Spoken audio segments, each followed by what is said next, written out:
Good morning. Thank you all very much for coming and welcome to EMLCon 2019. Before we start off, I'd like to acknowledge the Gadigal of the Eora tribe or nation, the traditional custodians of this land, and pay my respects to their elders past, present, and emerging. EMLCon for us is really our showcase event for the year. It's a great opportunity to get together all of our investor community, partners, and all of our employees and really just share all of the interesting and incredible things that we're doing around the world. So with that, I think Tom had the idea about a year ago, and I think it was all about the fact that he had been telling the story for so long. So poorly.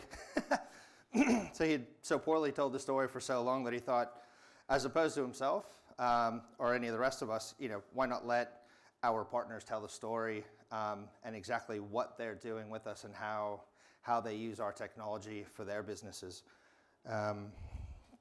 So our mission as a company is really to create awesome, instant, secure payment solutions that connect our customers to their customers anywhere, anytime, wherever money is in motion. And that's really what today is all about, bringing everyone together and talking about all of those solutions.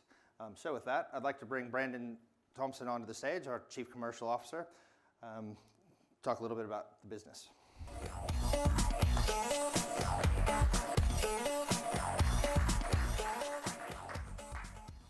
Good morning. Thanks for joining us. That video was really good on the intro, so thanks to Rich and Wade and the guys from Prodigy. That was impressive. I was thinking that it wouldn't be great to every month when I do business reviews to deliver the numbers that way, like the video and the power and everything. That would be good. I'm going to talk a little bit about our results, some of the things that we've closed to date, and then give a brief introduction to our speakers who have come from the U.S., from Italy, to talk about how they use our technology, our products, our services to enable their businesses. So we'll jump right into it here. So I want to leave plenty of time.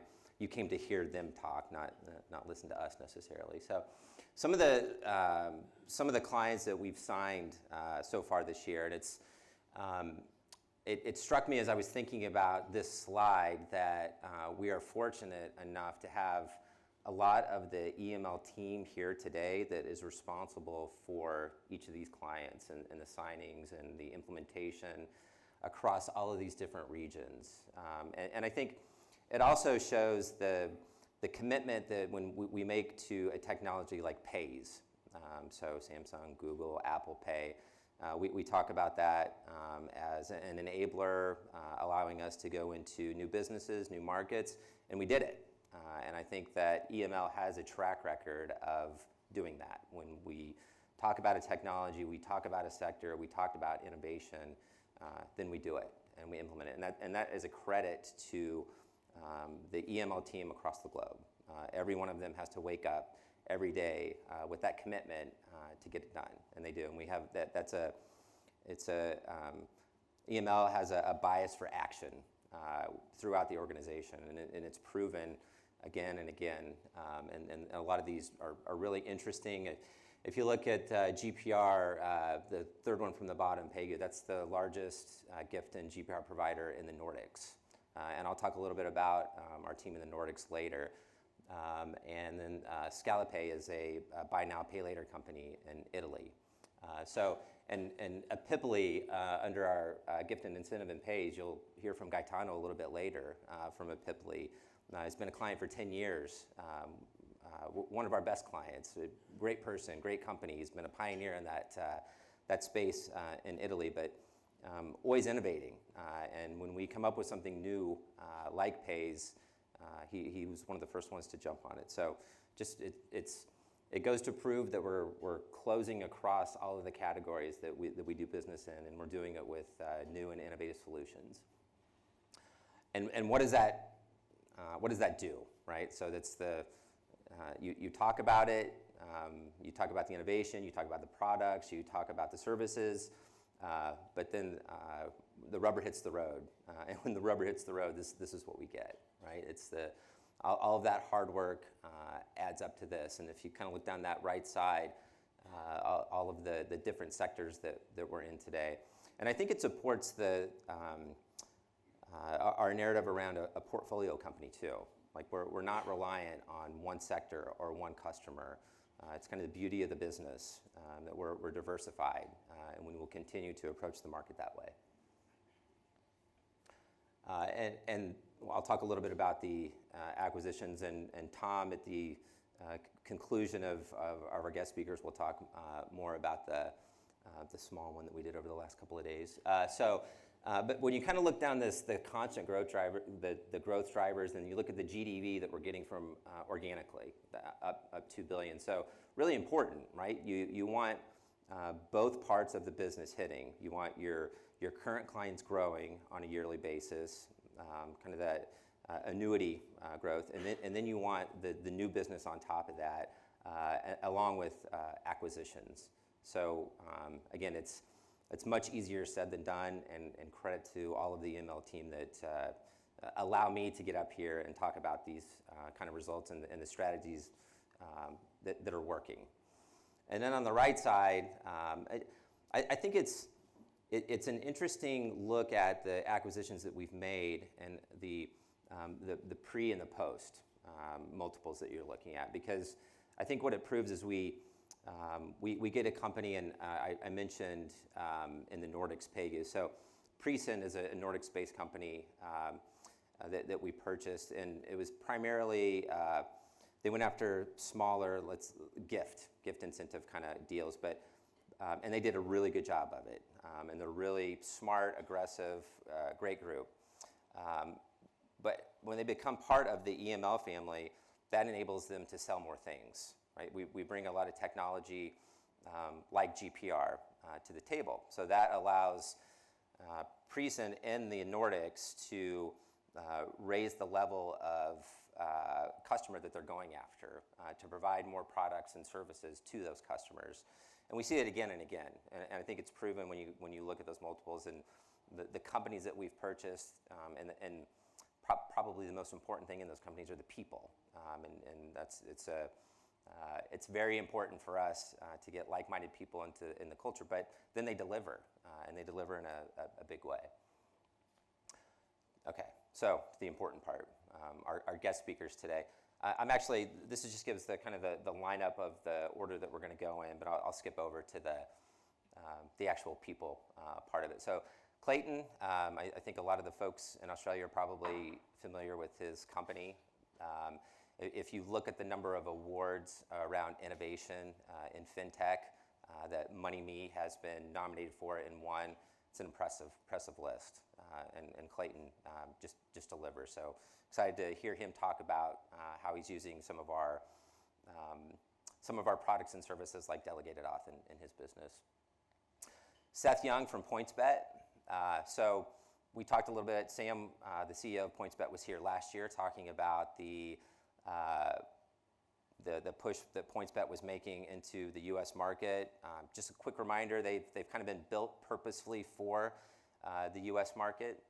So Seth came on to lead their innovation. He's been in the industry a long time, very knowledgeable. So he's got responsibility for figuring out how to grow the U.S. market and potentially other markets for PointsBet.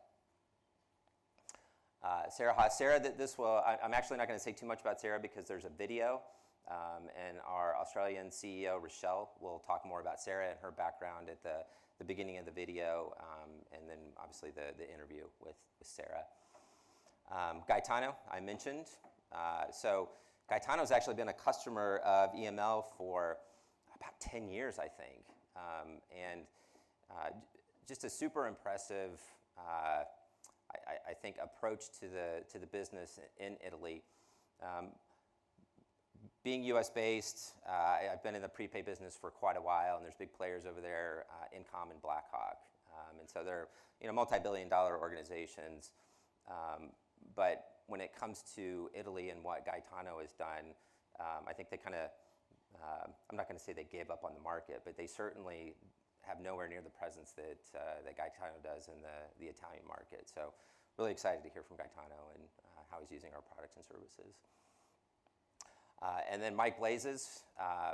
Mike is with BillGo. They're a company based out of Fort Collins, and this is in our vans business. And I think a lot of people are excited to hear about the business. It's really explosive growth for BillGo, and Mike describing what that business actually does.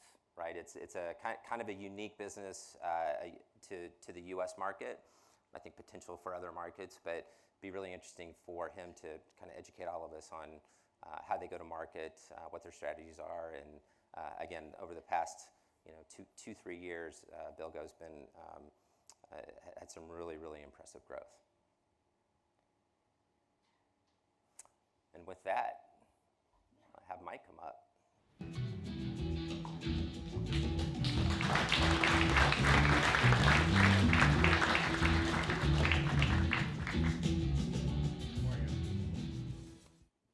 Good morning, everyone. Thanks for hosting me. I appreciate it, and I wish I was honestly able to spend a little bit more time here, but unfortunately, it's just a couple of days in and out quick. Before I jump into it, last night when we were riding around the harbor, I noticed the poppies on the Opera House, and it's still November 11th back home. And I just wanted to take the opportunity, if there's anyone in the room who has either served in the armed forces. We have Veterans Day in the U.S. On November 11th. It's a little bit different than Remembrance Day, but if there's anyone here who has served or who has family members who have served, I want to say thank you personally. I'll take the opportunity afterwards to shake your hand. I know that there's a lot of sacrifice, not just from the veterans themselves, but from the family members of the veterans to enable them to do the great things that they do in the armed services. So thank you very much. Identify yourself later and I'll shake your hand and maybe take you out for a drink or something. What is BillGo? BillGo started in 2012 with a very simple vision that was to make people's lives better by enabling them to have a more efficient financial life. I know that sounds maybe a little bit grandiose, but in the US, the average American has 15 regular recurring bills. And those bills, on average, are paid through 5 different methodologies. Some people write checks for some of them. Some people share their bank account information, use credit cards, walk-in, retail, bill pay, a lot of different methodologies for paying those bills. And it's a very complex web. And when BillGo started, our mission was very consistent with what it is today. It was to create an efficient means for people to manage that complexity, to make their financial lives better, to make it so they could plan and pay those bills in a secure, efficient way. And we started that through an application-based methodology of allowing people to do just that, manage and pay their bills in one single place. And as the user base started to grow out, one of the things that bubbled to the surface very quickly once we stepped outside of our individual bubble in life was that there's one other thing that people needed to do, and that was to be able to pay their bills now. Many of the people in this room and a lot of our friends, if we step out of our lives, people pay bills when they're due, or people pay bills when they have money, not necessarily when they're due. And that need bubbled to the surface from the user base very quickly, and we tried to figure out a way to address that. So when you look at the problem that exists in the US, there's a massive amount of complexity We built the technologies to allow people to aggregate their bills and pay them in one place. And more importantly, people needed the ability to pay their bills now, when they have the money, not necessarily based on when those bills are due. We also have a problem in the US where 30 to 40% of the population is unbanked or underbanked. And there's a high cost as well as a very slow means of making those bill payments. And that costs a lot of money too. On average, between around $5 to make a bill payment that is on top of the balance of a bill. And if somebody needs to pay it now, it can cost up to $25 to pay that now. And that's an issue, especially for parts of society that are underbanked who tend to have less funds. So when you look at the mission of EML and you look at the mission of BillGo, there's a lot of alignment in what we're trying to accomplish. Our mission is to make people's financial lives better with an efficient, secure means of making payments. And one of the things that we added to that more clearly as the business evolved was to do it in real time. Our financial institutions, the places where people have the ability to pay bills, they needed solutions that would allow real-time, secure, and efficient payments. So what we do is we enable those real-time payments. We enable those payments to be made in a single place with multiple different technologies. People get immediate credit for those bills being paid, which means on the merchant side, they process the payment and they get confirmation that they're getting the funds for that. And on the underbanked side, people don't have to pay those fees. Between $5 and $25, they get the real-time payments and they get immediate credit so they don't incur late fees, which is a major issue. On average, the underbanked and unbanked pay between $100 and $125 per month in fees between the fees to pay the bills and late fees. So we've been working to eliminate that by allowing people to pay it now in a single place. So if you take a look at the addressable market, they're very big numbers here in the US. On the right-hand side is business-to-business bill pay. On the left-hand side is the consumer bill pay market. Very large markets that we're able to address. As a company, we're more focused on the left-hand side than on the right-hand side right now, because that's where the greatest need is in our society. And we're able to do that pretty efficiently. Right now, we are working with about 8,000 banks and financial institutions in the US. We're working with them to help about 32 million consumers make their bill pay more efficient. And we're able to do that with technology that includes some technology that we built utilizing the EML virtual accounts, virtual cards, as we call them, to process payments in real time. Any questions up to this point? I can't see anyone because of the light there, so you'll have to speak up. So how do we do that? We do that with several different technologies. Our Fuse technology, this is the technology that we built to enable the virtual card utilization in bill pay for a real-time secure payment. The unchecked technology, this is converting physical checks into electronic payments. And the bank up technology, this is one where we don't utilize the virtual cards for payments, but we have direct connections for a real-time guaranteed bank payment, something which doesn't exist right now in the U.S., is the ability to do that real-time guaranteed bank payment. So what we're doing with these technologies is connecting sources of payments to destinations. And that's really a big part of what BillGo is our network of destinations. We have about 12,000 integrations with merchants in the US right now. Those 12,000 integrations allow 90% of people's bills to be paid electronically in real time. Sounds like a big number to say 12,000 merchants.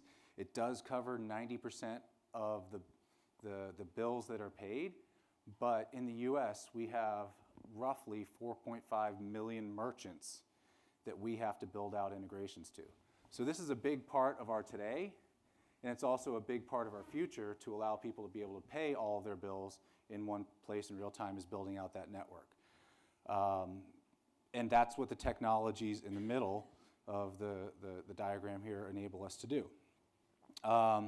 So it connects the sources of the payments with the destinations for a continuous loop. And the continuous loop allows the payments and the information about payments to go from the people who have to pay them to the people who have to receive the payment. And it also allows a feedback loop to go all the way through. And that's a big part of what's different about this versus other things. It's important that we can make a payment now in 3 seconds for somebody. It's important that people can get credit for that and they can do it at a very low cost. But what's really important to both the network of destinations where payments are terminated, as well as to the bill payers on the other side, is the feedback loop. That the payment is made now, that the merchant knows who that payment is for and can apply that payment immediately and get the funds immediately for that, and that the person who's paying the bill can get the confirmation, not a confirmation from us, but a confirmation from the merchant that that bill is paid right now. So that continuous feedback loop is a big part of the value, and it's a big part of the challenges that we addressed with our partners at EML very early on, and we continue to address every day, is how to get that feedback loop going and how to keep it efficient at scale. Any questions up to there? All right, great. How am I doing on time? Perfect. All right. So, it takes a pretty amazing team internally as well as externally to be able to make something like this happen. If you take a look on the right-hand side of the screen, there's some of the key leadership people in operating roles, as well as as board directors of BillGo. We've got a strong team with a lot of history in bank technology, with a lot of history in payments, with a lot of history founding and building successful companies in this space as well as in other space. If you take a look at it, we have 5 former CEOs as part of our operating team at BillGo, all pulling towards doing something bigger, better, and more successful. We've got a board of directors that includes the founder of the original bill pay functionality that was built in the 1990s in the US. We've got directors who are experts in security and fraud. Obviously, moving this much money on people's behalf, it's something that we have to consider.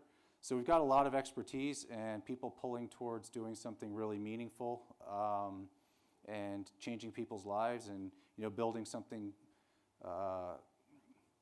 more meaningful than we believe any of us could do individually. Compliance and risk management. I mean, when I look at the things that are are key factors for EML. A lot of it's the same for us. It's one thing to make sure that we have the right certifications as an organization, but it's another thing for us to internalize it. The regulatory body that oversees banks, large banks in the U.S. is called the OCC. When we were building out our organization early on, I think I came in and I was employee number 18. Probably employee number 23 of our organization was a director from the OCC to make sure that as we built out our programs, we were dealing with the right anti-money laundering and bank security aspects of things because we're working with financial institutions. And obviously with so many virtual accounts, virtual cards, creating and processing hundreds of thousands of them every single day, information security is pretty important to us as well. So these are core foundational principles that we as an organization work with, and as we work with EML are very important to us going forward. But it's all about partnerships. If you go back to the slide where we're looking at the source of payments and the destination of payments on the origination and the termination side, the payment sources. Working with financial institutions, banks, credit unions, retail bill pay sources. We also work with a financial institution in the U.S. that's focused on the military. We have a couple of veteran founders and key people in our organization, so that's an important thing for us as a team. But getting the right integrations to enable people to make all of their bill payments in one place is something that's critical to the success. And at the same time, moving this much money, we need the right partnerships with financial institutions to allow the money to move in a secure way, but also to utilize technologies like the virtual accounts, the virtual cards, to make those payments and to provide the feedback loop was something that was really important to us that allows for those real-time secure payments. We started out working with EML when, if Dan, one of our founders, was here, he would probably shoot me for saying this, but when we were not much more than a couple of great ideas and some phenomenal engineers, the team from EML saw what we saw as the potential and joined in with us and helped us to build the technology that allowed these payments early on. The team has a lot of strength in its network ties. The card networks, MasterCard, Visa, Discover. This is something that the strength of those network ties is absolutely invaluable because as we do this, you stir the pot a little bit and you create friction. And having strength in those network ties allows us to be able to do some things that are more challenging and to open the payments up to more people in very short order. And the team has evolved with us. If you think about that feedback loop and if you think about what we're doing, in a matter of 3 seconds, we create a virtual account or a virtual card, we process a payment, we get feedback on that payment. We fund that virtual card for the amount of the payment, we process the payment, we get feedback on that payment, and then over time, that payment settles. And this is happening hundreds of thousands of times every single day. So the technology to allow this to happen and quite frankly to reconcile all of this is no small feat, and we couldn't have done it on our own. The EML team has enabled us to do that and to scale it pretty aggressively. This is how we have, this is about a 1.5 year window here, and this is how we've been able to bring this to enough people that we're processing a material amount of payments every single day, every month, and we're making people's lives better through that. So, any other questions on what we do, how we do it with our partners at EML? Yes, sir.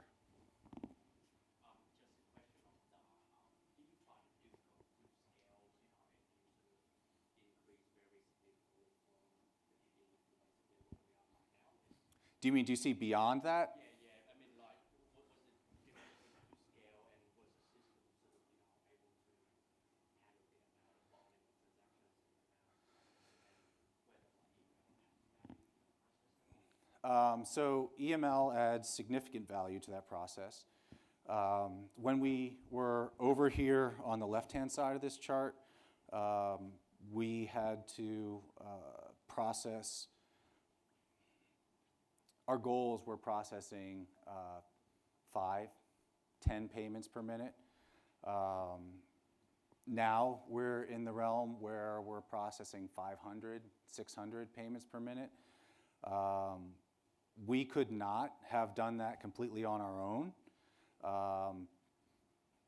The scale going forward, you guys can do math pretty well, I'm sure. There's lots more headroom in terms of this as the adoption goes deeper within the financial institutions and the banks with their bill pay solutions. We have not had any challenges that we together haven't been able to address, and we've actually got the capacity working with the team for more than what we're doing right now, significantly.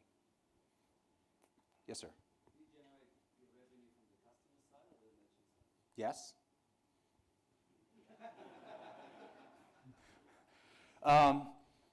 So historically, the entire burden of bill pay in the U.S. has been with two individuals or groups. It's the bill payer as well as the bank. We feel that it's appropriate that burden gets spread equally throughout the ecosystem between the bill payer, the bank, and the destination, the merchant who's receiving that payment. And what we do does spread that somewhat equally throughout the ecosystem. So it's both sides. Any other questions that I can't see? I do. I guess that's part of the whole idea, right? Make it so I can't see, and then it anonymizes it for me. All right. If there's no other questions, I think I did pretty well on my timing for what I was supposed to do, and I didn't take any extra time. Thank you, guys. And I'll be around if anyone has one-off questions.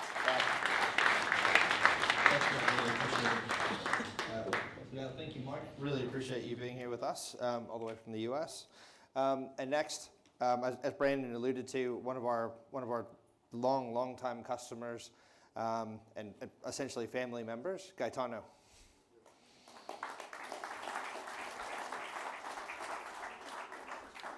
Thank you.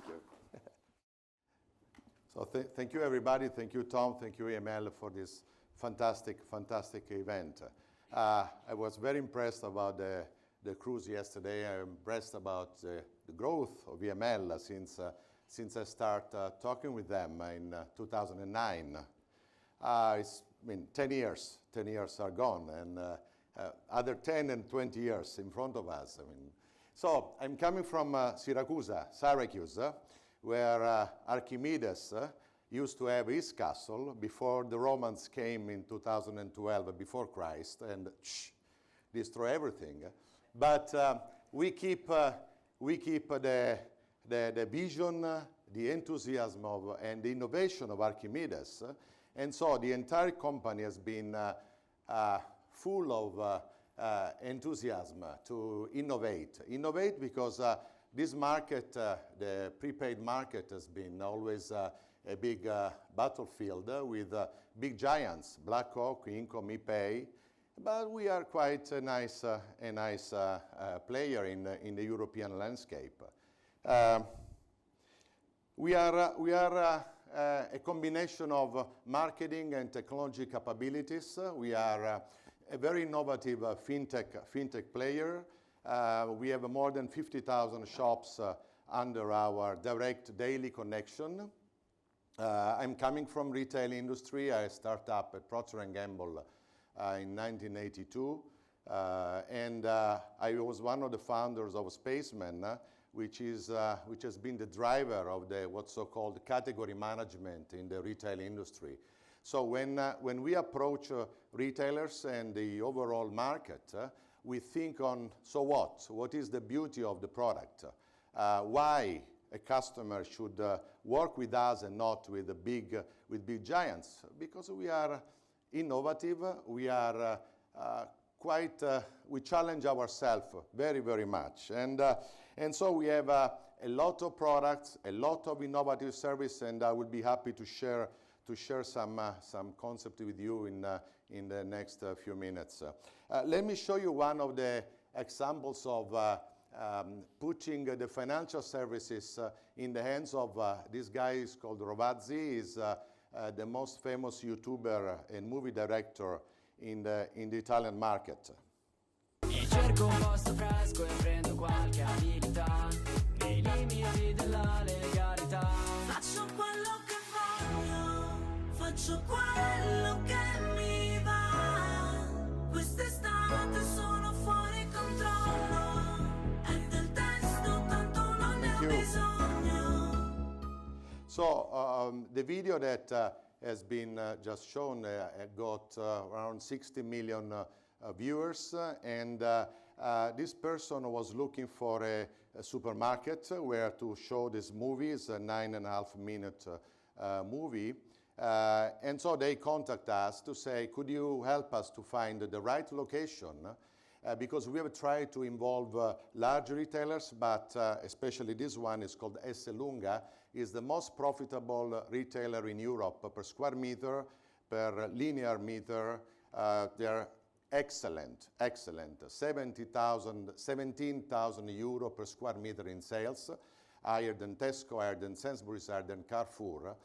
But they are very, very sophisticated, and so we manage the entire gift card program for them, as you can see from the shelf. And so we say, wow, we need to do something for millennials, for new potential customers, to present the value of our gift cards, which, by the way, are issued by EML, of course. And the success was immense. So we doubled the volumes just with the 30 seconds, let's say, product placement within the video. What is behind? Just marketing? No, it's not only marketing. We invest a lot in technology, over 12,000 man days, involving every single element in the supply chain of the retail. By retail, I mean banks, I mean insurance companies, everything that is dialoguing with the customer, with the final user. Our engine is superb. Sorry to be a little bit less humble than I should be, but we got very, very nice support from the Ministry of the Economy. So they also sponsor this program. And we convince large corporations to work with us.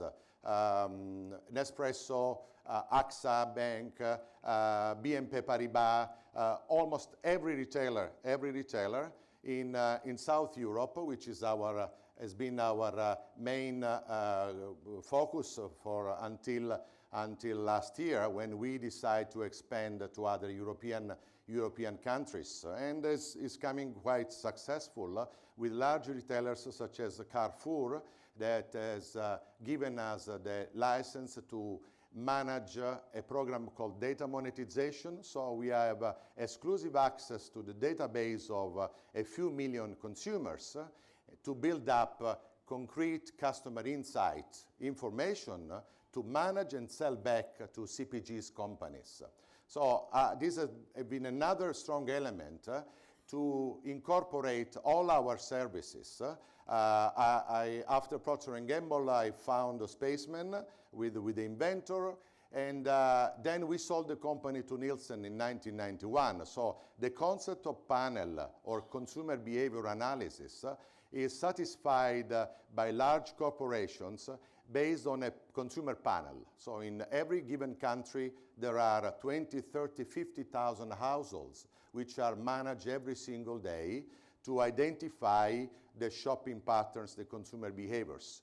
We are changing the pyramid, not a panel, but the massive number of observations managed through our platform, to our artificial intelligence and machine learning platform, so we can provide to the manufacturers, CPGs, Procter & Gamble, Unilever, Kraft, and so on, the right data.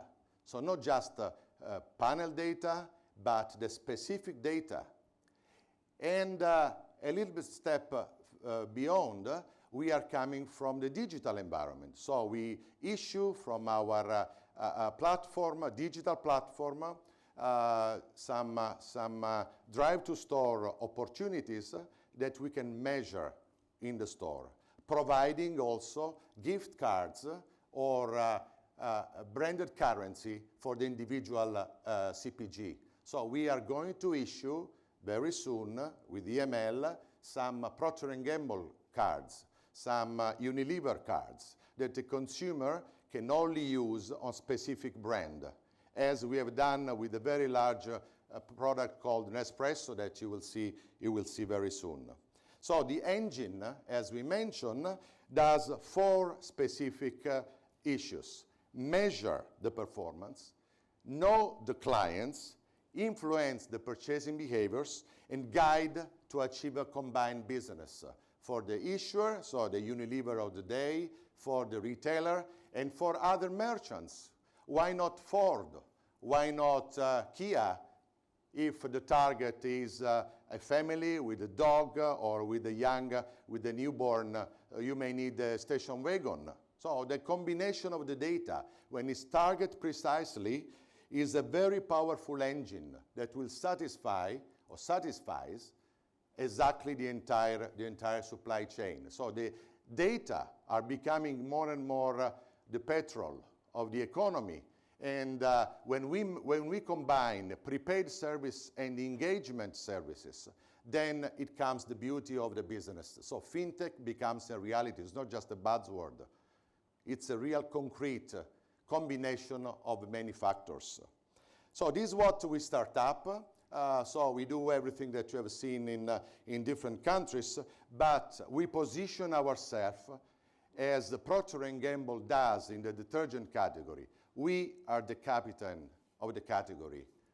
We advise customers, retailers, partners, merchants, new industries, how to touch the heart of the customer. And we are competing with big guys, I mean, ePay, Black Oak, Income, but they come selling cards. We are not selling cards. We are selling the category. In B2C, digital, we own the largest Italian social shopping program called Grupalia. Was a Spanish operator. It's part of the family, building together drive-to-store on mobile or digital services into the shops, because we are connected to 50,000 shops. So we analyze every single moment consumer data, specific data based on every transaction. We build up all the B2B digital network, and we open new channels. We open banks, newsstands, but the banks are more and more in the need of support from us. The challengers banks are coming with the objective to destroy those infrastructure. We help the traditional banks, by creating traffic, by creating new opportunities to build up a more loyal customer, even on the mobile, on the web portals. So banks is not anymore, should not be a commodity as it's becoming today. So we have been defined by the news in Italy, the good fintech for the banks. We have a digital opportunity on mobile. So to do advertising for brands, you click on the QR code, you open your digital bank or digital catalog, you buy in motion as EML payoff, and you can have a download on your mobile this exclusive access to brands. We built up a very interesting program called Endless Aisle, where we digitalize the goods. So the concept is to sell a Vespa, to sell a large Whirlpool refrigerator, to sell Google appliances when there is no space. So we digitalize the product like this. So you have a Google Home should cost €149, or a SMEG refrigerator for €1,300. But we offer, embedded in the package, the opportunity to pay in 10 installments. And we are a sort of, let me say, outsourced e-commerce platform, embedding the financial capability. Google I wrote example, but Google is now planning to join the team, and everybody is coming into this innovative service.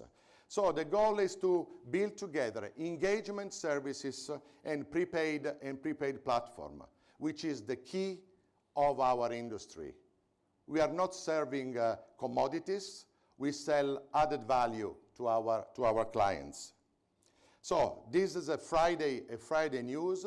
We won the European tender for Samsung Pay to become the exclusive provider for Italy, Spain, France, and Sweden of this beautiful wallet that Samsung has launched, is going to launch in Europe. Of course, our competitors were larger companies, but we have been selected, and we are very proud of it. And of course, one of the core cards that we would like to allocate inside is the MasterCard Prepaid, which is issued by EML. So hopefully we will soon come in maybe next year, because the launch will be Q1 2002, end of Q1 2020. We will have the full bouquet of services in the Samsung wallet. Why EML? Why EML is a very good question. We are quite romantic on one side. Almost 10 years, 10th anniversary, Tom. And we are getting so much pressure from other vendors, from Central Europe and other countries, but it's priceless. The relationships that we have with EML, let me say, is priceless. Priceless because we found a very open partner, transparent, capable to listen and to follow our crazy myself and the crazy colleagues, very demanding, very innovative, looking for new services, requiring fast execution. We find EML a strong, reliable partner. We start with the first prepaid cards, different design. Then we launched in 2015 the first global B2C web card. We got an award in the US. And being outside, let me say, outside of the empire, where all the innovations are Anglo-Saxons, inventing such a prepaid card for web usage is quite a sense of proudness for us. We launched in 2010 the first donation cards in the world for raising money for Haiti. Was a gift card, €5 value that we allocate in all the shelves of the supermarkets. building up a couple of million euro, $2 and something million, that we sent back to the Ministry of the Finance that was supporting the Haiti earthquake. So we really like to come with some new ideas, and the prepaid web digital card was quite a very nice innovation, and EML was supported us for the launch. We launched then a B2B card. We are launching all the what's called run and shopping center cards, and as mentioned, the Nespresso card just weeks ago.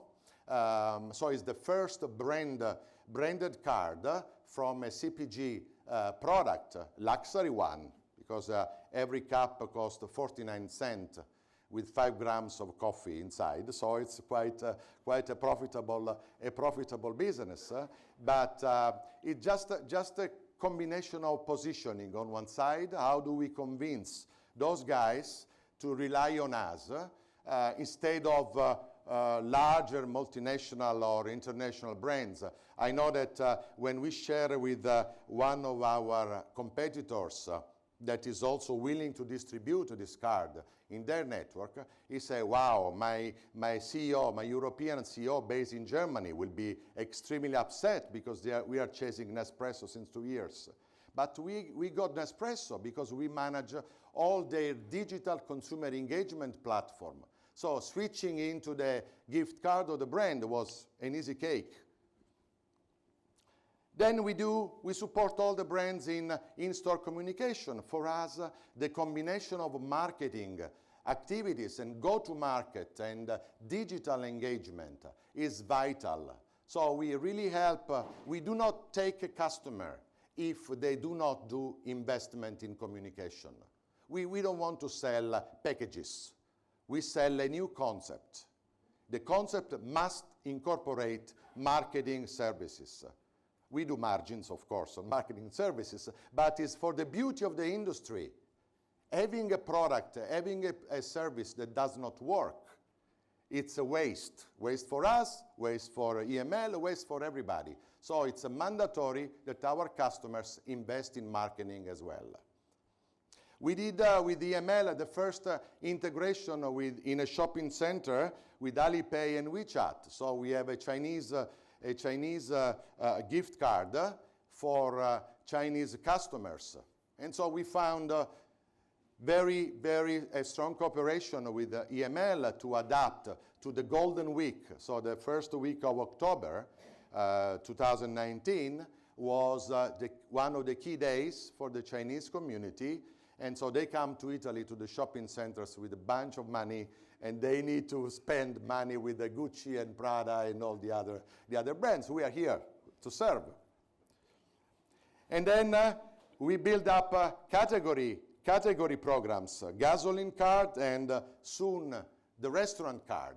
The restaurant card is our key investment. We have already planned advertising programs on TVs and dressing some trams, some carts in the city where they promote the restaurant card. All the top chains participate to the program, so big restaurant chains from the fast food to the more sophisticated ones are part of the restaurant program. And then, because we want to push harder and stronger and faster this business, we invent a MasterCard, so a gift card that generate leads. One is our program, is a Gruppalia program.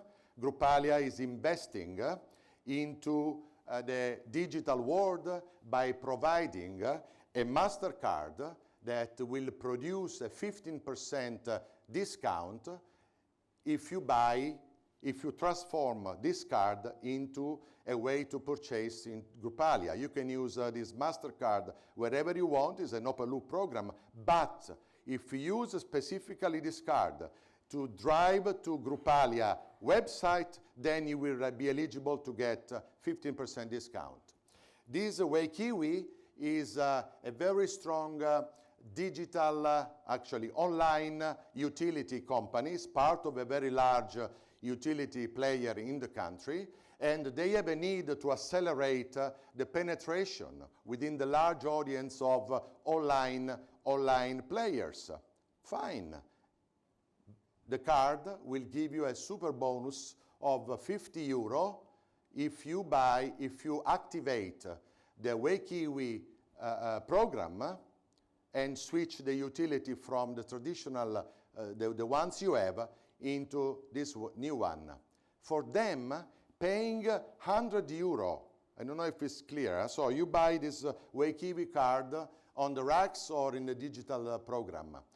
You can use those 50 euro wherever you want, but if you use the 50 euro to activate a WayKiwi account, it is worth 100 euro.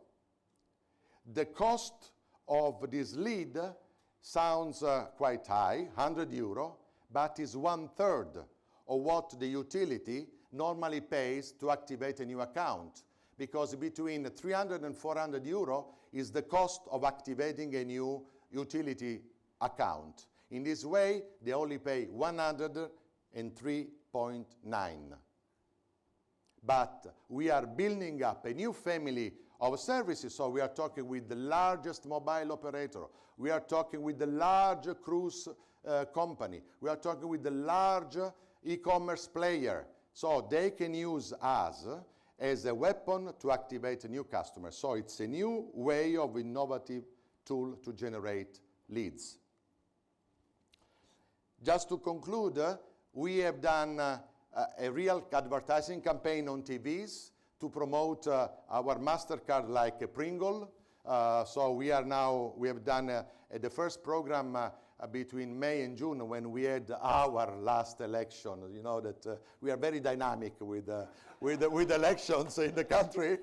We had the last one election. The government changed again, so it's still alive anyway. And so we had this couple of 15 seconds and the large one 30 seconds. But let me show you very quickly. Unfortunately, the company is managed by female.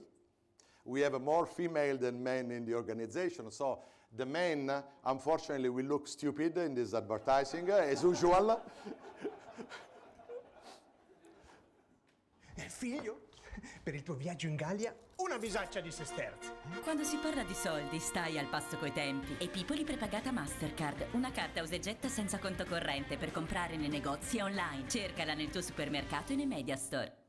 So in a way, the father goes to the son saying, for your trip to Gallia, which is the obsolete way when the Romans describe France. So go to Gallia and bring a bunch of sesterzi, which was the Roman currency. So not credit cards. And the mother said, wow, your father is stupid. Take the card. So this is the game. So just to summarize, let me show the other one. Sorry. If you can do the other one. It's for digital commerce. E per i vostri commerci digitali, una bisaccia di sesterzi. Quando si parla di soldi, stai al passo coi tempi. E Pipoli prepagata Mastercard. Una carta usa e getta senza conto corrente per comprare online e nei negozi. Cercala nel tuo supermercato e nei media store. So at Christmas, we have planned a very strong advertising campaign around 800 GRPs, which is what Pringle or Philadelphia Kraft will spend during 1 month. We will do the same just to position ourselves as a CPG product. So this is a very exciting time, and just to summarize, very simple chart. First of all, we found EML very open, even with an Anglo-Saxon DNA. We found it very open to understand that Europe is not one country, while from the US perception is the United States of Europe. Okay, like the Sicilian, where I'm coming from, and the Norwegian may look the same. So it's not like Florida and Georgia, even if there are some differences. But from Sicily to Norway, let me tell you, there is besides the language, there is a totally different approach. EML is really supporting us to penetrate country by country. So we are now launching Spain, France, and other countries. And they understand that every country has a different need, has a different design, different behavior, different model to communicate. And we find a very strong flexibility on that. Moreover, very open to accept changes in the communication model. And this is extremely important when we are talking about flexibility, when we talk about capability to penetrate new markets, new industries, to build up new services. And let me tell you, I can add more and more comments, but genuine. They've been always close to us to support in the good and in the bad moments, when sometimes it's critical to get approvals, but they always run with us. And this is the best. Again, as I mentioned, it's priceless. It's not a question of getting new partners that want to even sponsor us. This is a secondary issue. We need to have the product fixed, the products done, and they are very good on that. So thank you again, and open for any question or chat later on. Thank you.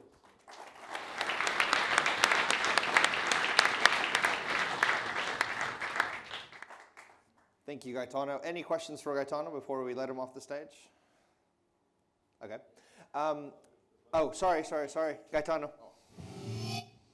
talk about in terms of the virtual card versus the gift card, in terms of how you see that playing out over the next sort of 3 to 5 years, like what the percentage is now for virtual cards and then where that's going.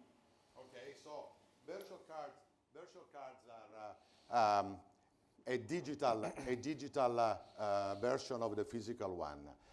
The target is B2B, welfare, incentive, sweepstakes, and we see a very large growth. Today are only 15-20% of the overall amount loaded, but we see that in 3 years from now it will switch to at least 60-70%. Welfare is another strong, what you describe as salary sacrifice. This is another program that will be live in Europe soon, supported by all the government, because the majority of the government don't have the money anymore to support health, security, and so on. So everything is being demanded by the company themselves, so they get a better taxation. Instead, you know that in Italy and in Europe and the majority of the European countries, for every $1,000 that my colleague receives as a net salary, the company pays 2,200. So if we give a bonus of 10,000 because the person has achieved incredible objectives, for us it costs 22,000 euro. So it's a disaster from the P&L point of view. But if we use the welfare program, it goes to 11,000. We do 10% profit by adding those 10,000, the 1,000 euro, sorry, and the employee receives the 10,000 euro net. So it's quite a win-win program. So this is one of the strong business lines where we are going to be focused our effort on the digital card. And of course, we will touch more and more the millennials through the Samsung Pay program, where there are more or less more than 20 million mobile phones already open to accept the Samsung Pay program, embedded, let's say, into the mobile phone. Thank you.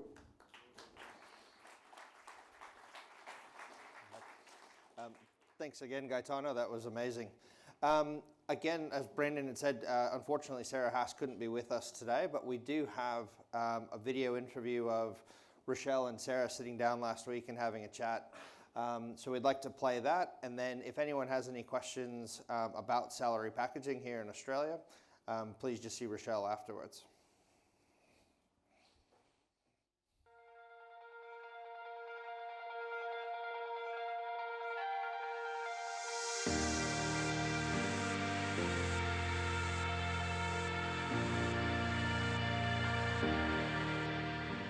everyone, I'm Rochelle St Ledger, the CEO of EML Australia. After recently signing an 8-year agreement with Smart Group, we were so keen to have Sarah Haas, CEO of Salary Packaging at Smart Group, come and present to you all at EMLCon. Unfortunately for us, Sarah and the team are currently on their national roadshow visiting all of their clients, but we were so fortunate to have Sarah come and visit us when she was recently up in Brisbane. Sarah, we initially started working together in 2017. At the time, you were the Chief Commercial Officer for Access Pay, and we signed just before the bank served notice on salary packaging companies. How did that make Access Pay and yourself feel? I really had mixed feelings. It was obviously a huge customer impact, so naturally we knew clients were going to be concerned and we would need to reassure them. I think on the flip side of that though, there was this good opportunity, so we started building a wish list about what did we want the salary packaging card product to offer to our clients. Sarah, just before the initial launch, Access Pay were acquired by Smart Group. What did that mean for Access Pay and what did that mean for yourself? Access Pay built a strong customer service offering looking after not-for-profit organisations, and that was lovely because that was really about looking after people that focused on the wellbeing of their communities. Joining Smart Group brought with it all of the things that you would expect from a national ASX-listed organisation: scale, governance, all of those good things that come from that alignment. Both had a very strong focus on customer and really enabled us to keep delivering that personalised service to our customers, but it really meant we got to offer a broader range of products and service offerings and a really good investment into technology. We know innovation is so important to Smart Group, and we know that you've been listed 5 times in the top 100 most innovative companies by the AFR. Why is innovation so important to Smart Group? It's certainly something we're really proud of, and I think we define innovation at Smart Group as change that creates value for our end customer. And we really believe that by delivering value to our end customer, it creates good loyalty and engagement, not just to us, but to the program that we're administering for their employers. And that's really shown by some of the longevity of our client relationships. So the first one started in the late 1990s, and that client's still with us today, which is wonderful. Wow.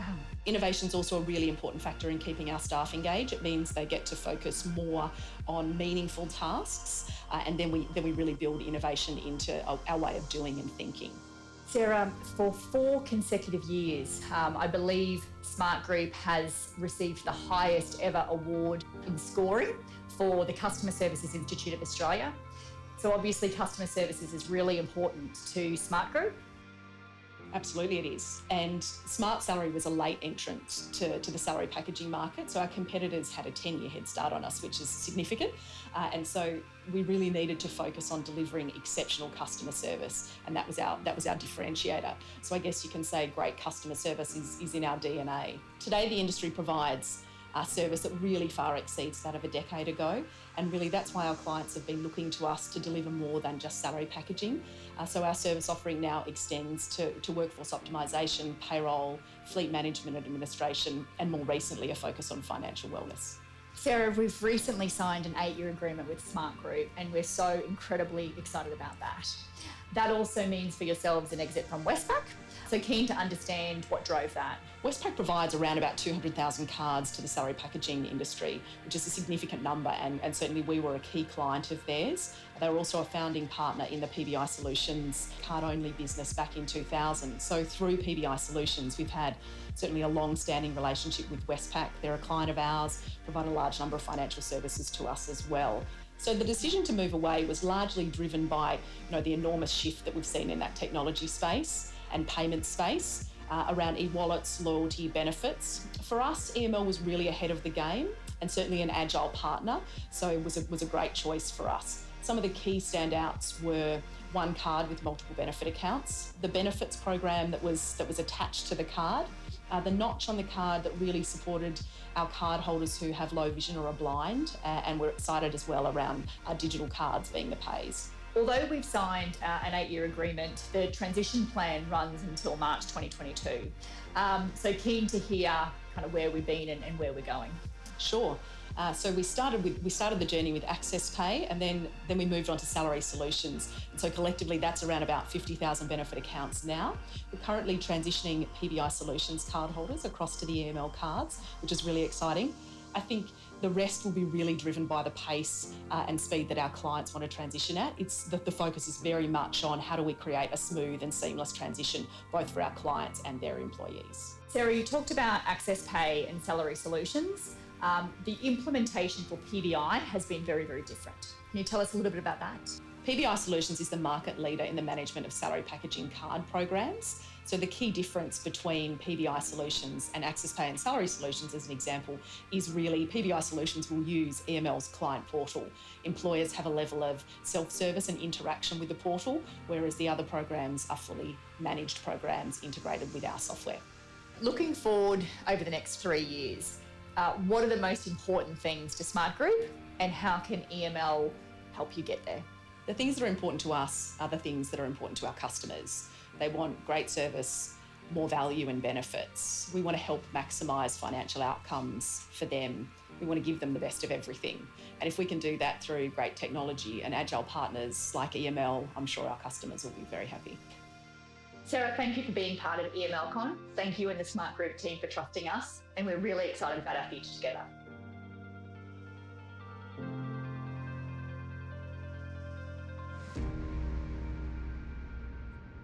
So again, thank you to Sarah and thank you to Rochelle. We want to take a quick 15-20 minute break, let everyone get a chance to have another coffee, something to nibble on, and we'll come back in about 20 minutes with Seth Young from PointsBet. We'd like to welcome up Seth Young. Seth's from PointsBet. Great relationship with them here in Australia and in the US, so looking forward to his comments. Oh, and there he is. Yeah, thanks, buddy.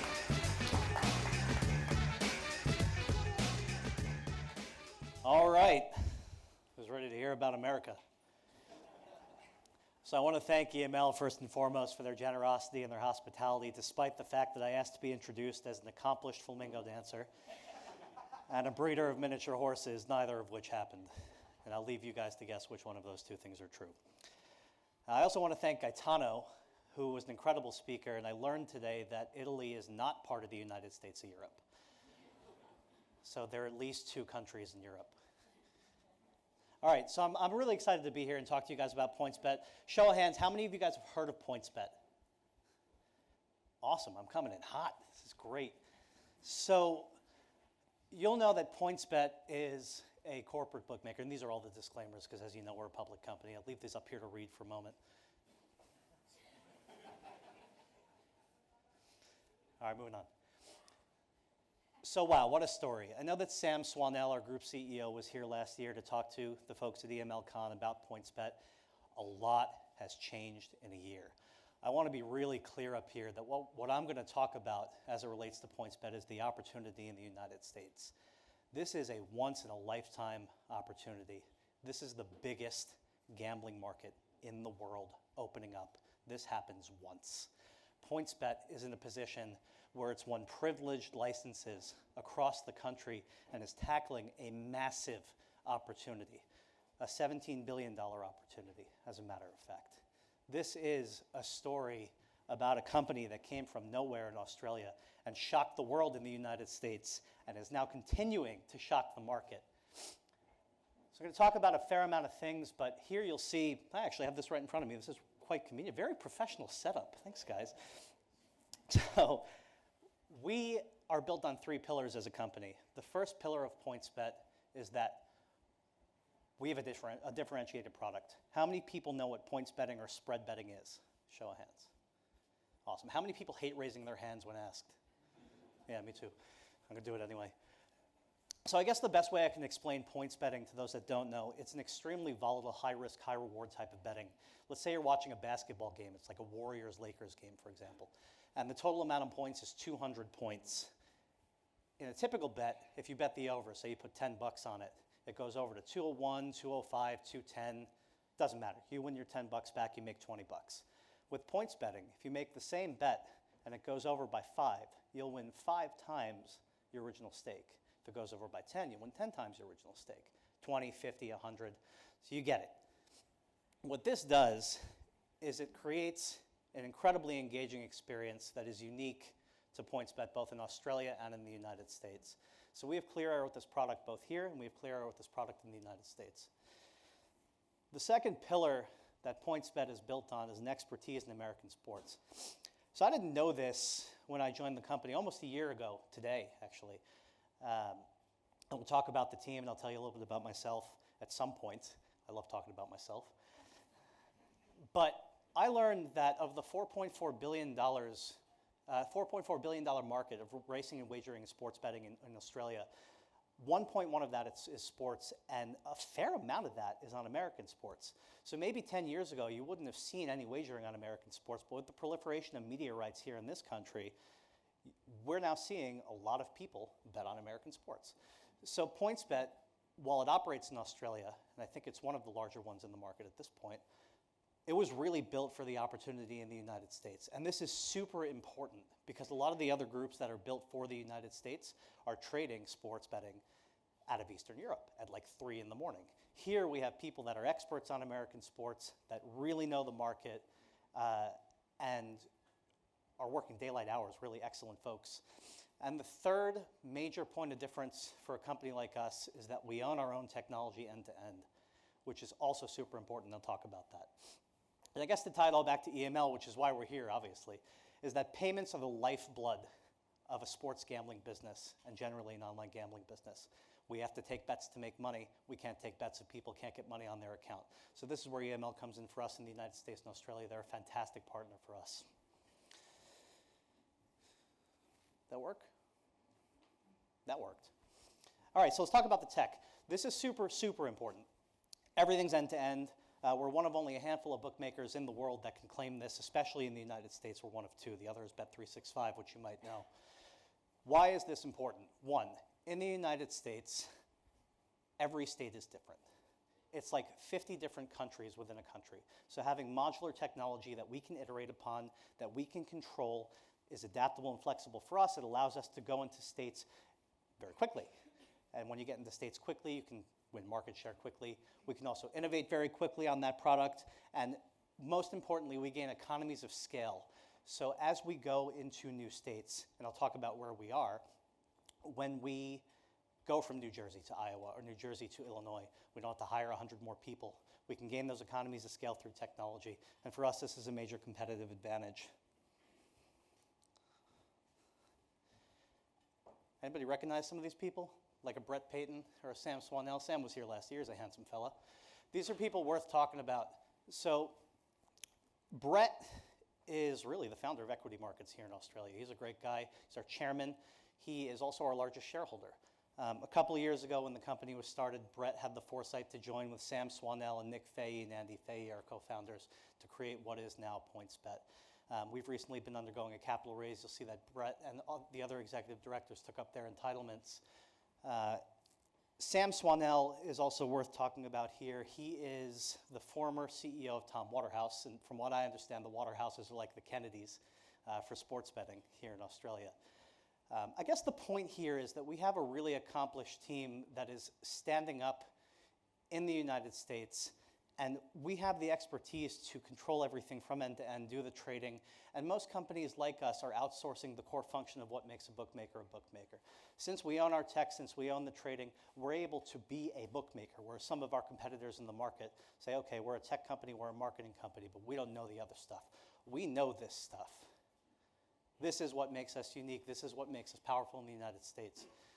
So on the US side, we've got Johnny Aitken. Johnny, I don't know if anybody's met him here, but he was running trading and risk at William Hill for some time in Australia. They handled more money than the entire state of Nevada handled for sports betting.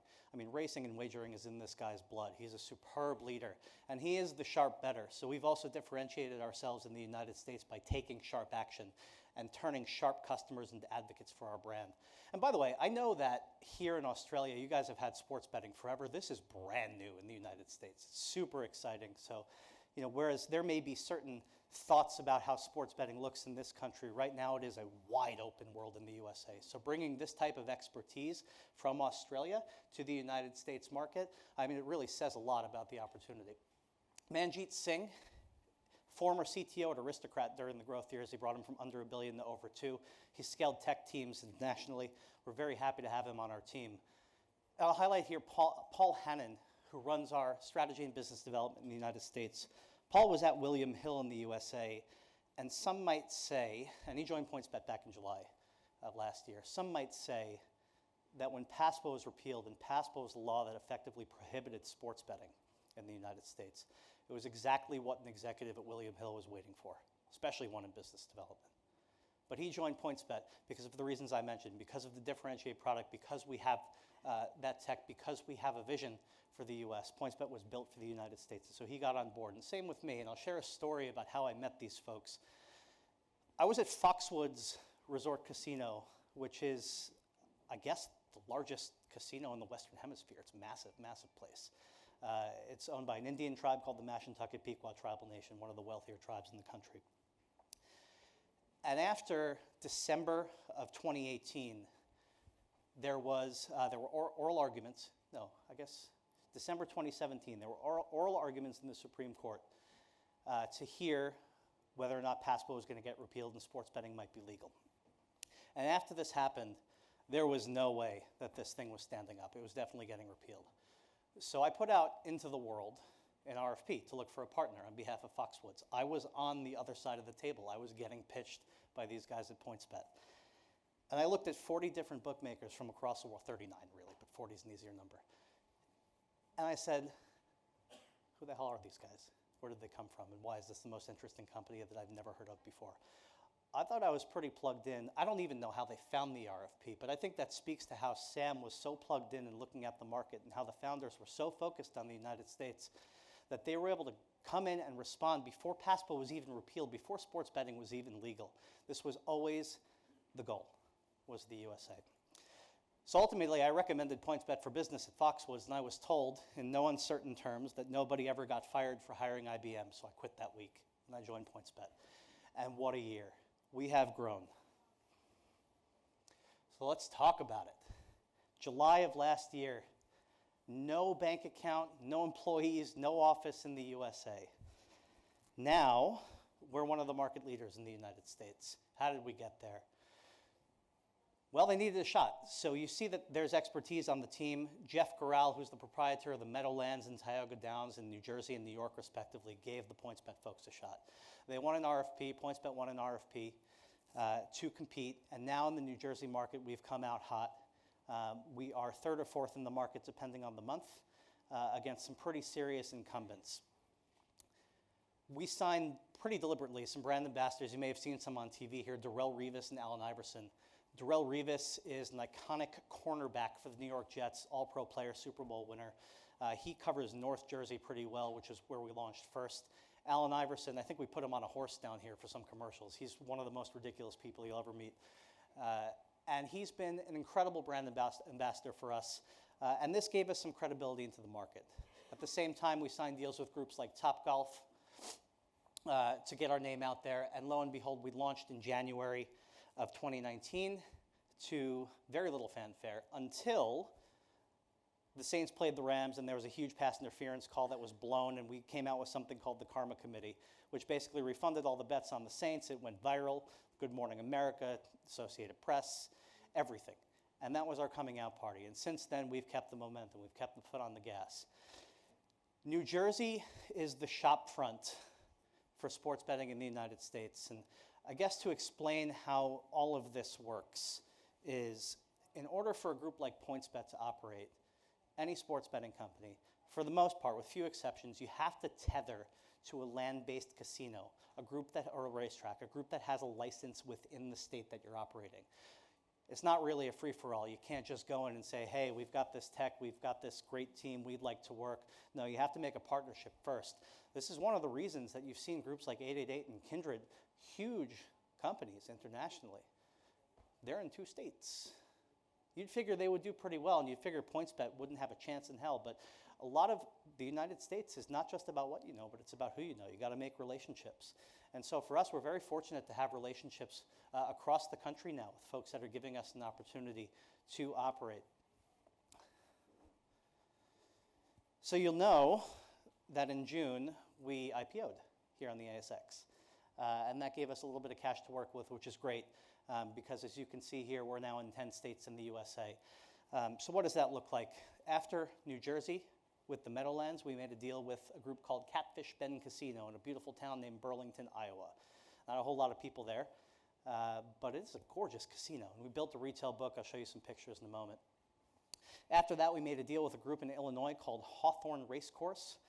There was an 816-page gambling bill that was passed, gambling expansion bill that was passed. So many things are changing in Illinois. But for us, that is the closest property to Metro Chicago. We'll be operating both a retail book and an online sports book. And let me wrap some context around that too. In New Jersey, 85% of the market, 85% of the revenue is driven by online, mobile business. 15% is retail.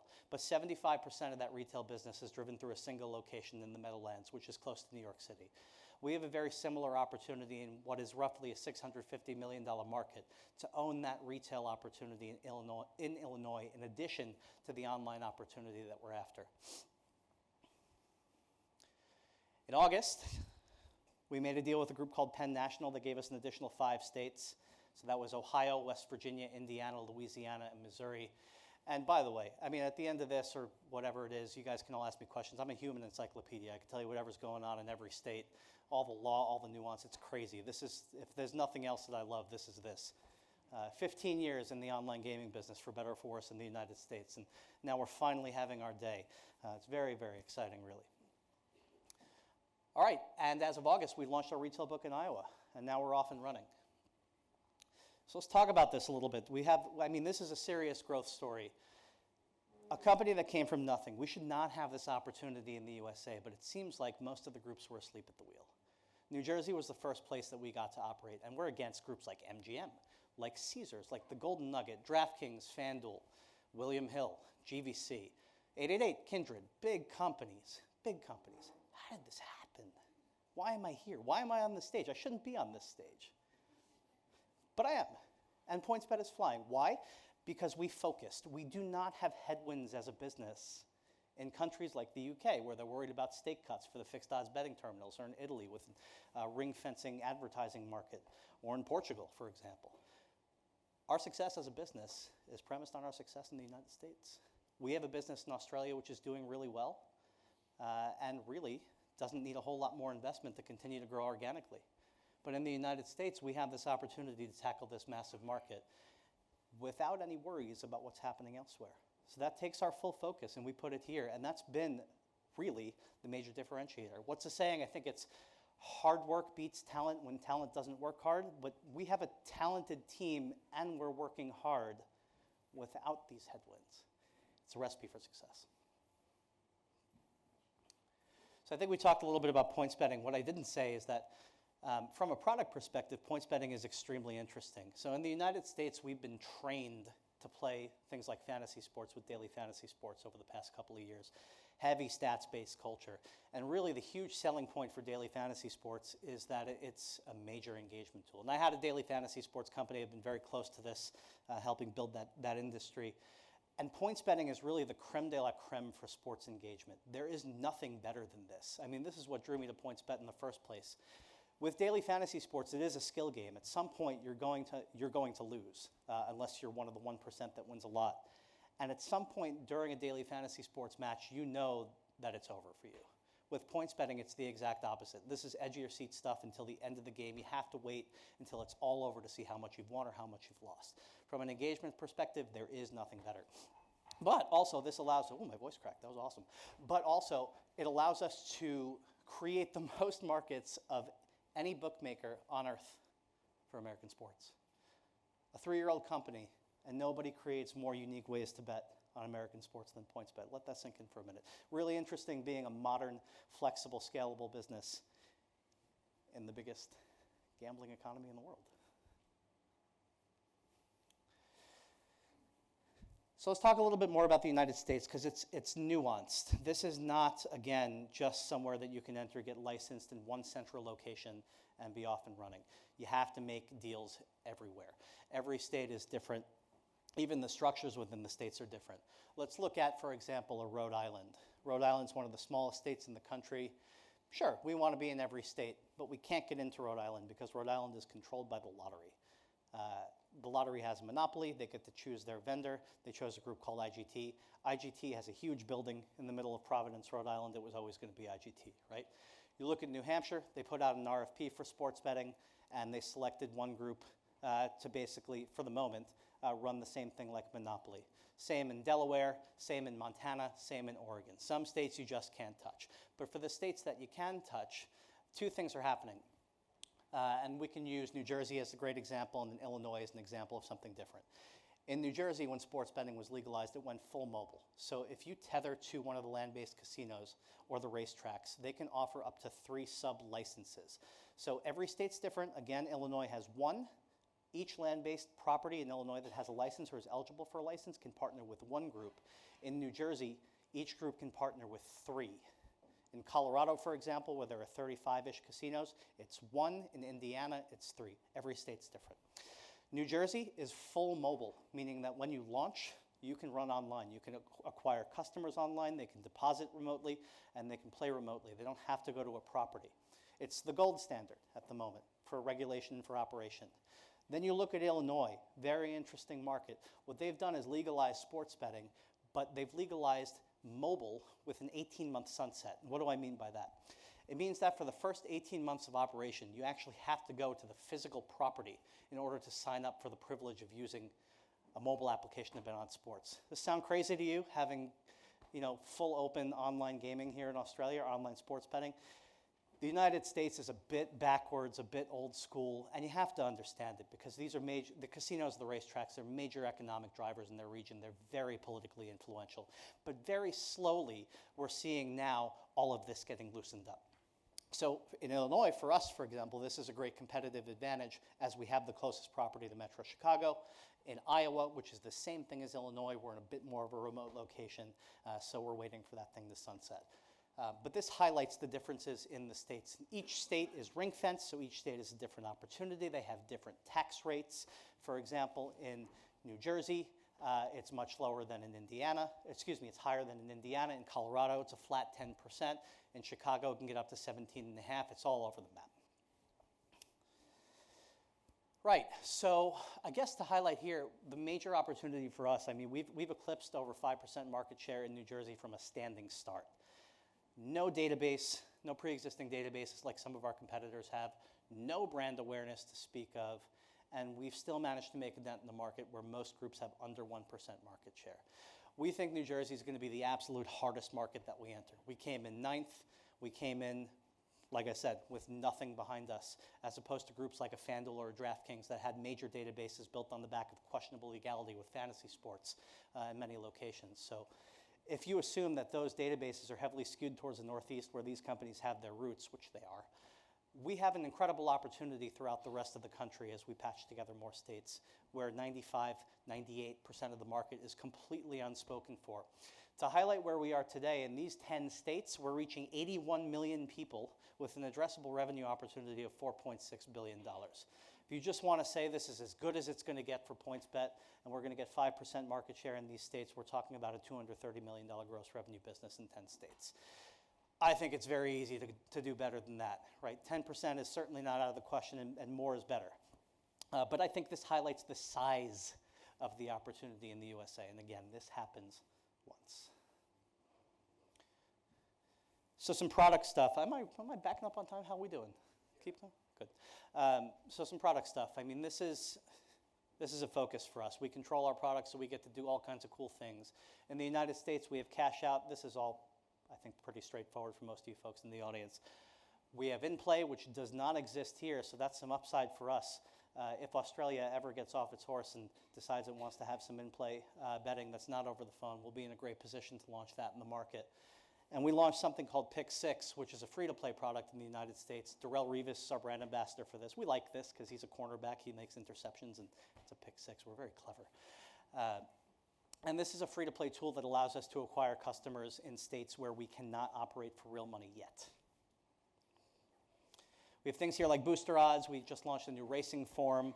I guess the point of these slides is to show that we're really focused on product. We're not claiming everything is perfect, but we are in a position where we get to control our destiny and put new things into the market and do really daring and exciting stuff in the United States. So retail in the USA is a bit different than retail here. I know Tabcorp has a retail monopoly for sports betting. It's different in the US. There's not a sports book on every high street. Typically, you're seeing these beautiful books being built in existing casinos or racetracks. And we built a gorgeous book in Iowa. By all accounts, it's one of the nicest in the country, as opposed to some of the other ones that look like, let's call it a hospital or a Department of Motor Vehicles. One thing, a stat that I like, year over year from September 2018 to 19, casino admissions in Iowa were generally down overall. But Catfish Bend, after we launched this casino, their admissions were up 23%. So retail is typically higher margin than online, and a great retail product is going to be accretive to the businesses of our partners, and putting out a book and having some great stats like this allows us to win more and more deals across the country. Similar to what we did in New Jersey with our shopfront, the effective operation in that state has allowed us the opportunity to be one of the leaders in this market. And by the way, the first wave of deals in the United States is over. I think if you're looking at the opportunity for sports betting and potentially online casino in the future, you're looking at the clear winners in the market already. Some of these states are locked up, you know? You look at a Connecticut, you look at an Indiana, there are limited amounts of entry into these states. Even if you want to make a deal, you might not be able to. So the fact that PointsBet has been able to get up off the line and make these deals, I mean, we're in a position for us and our partners like EML to make some serious money moving forward. And isn't that the name of the game? So one thing that I think is pretty interesting about Illinois and Indiana, again, we talked about how PointsBet doesn't have any brand awareness in the United States. Well, in just under a year, you know, we're seeing now that 1 in 10 men in Indiana know who we are. I think it's 1 in 12 in Illinois. We haven't launched there. How is this happening? There are no brands for sports betting in the USA. People think William Hill is a wine. You know? So the opportunity is here for a group like a PointsBet or PointsBet to go ahead and win. So I referenced our good karma payouts. I love this because this is one of the bookie tricks that we pulled out in January. And this, I think, highlights how asleep at the wheel some of our competitors really are in the state of New Jersey. When the Saints played the Rams, the refs missed a huge call that effectively would have sent the Saints to the Super Bowl and changed the course of the last season of the NFL. But they missed it. And so one outlet said PointsBet fixed the things that NFL couldn't. The NFL couldn't. We refunded all the bets on the Saints. Maybe it cost us 20 grand. We've been live for 2 days. We got, you know, depending on who you ask, between $500,000 and $1.5 million in earned media from this.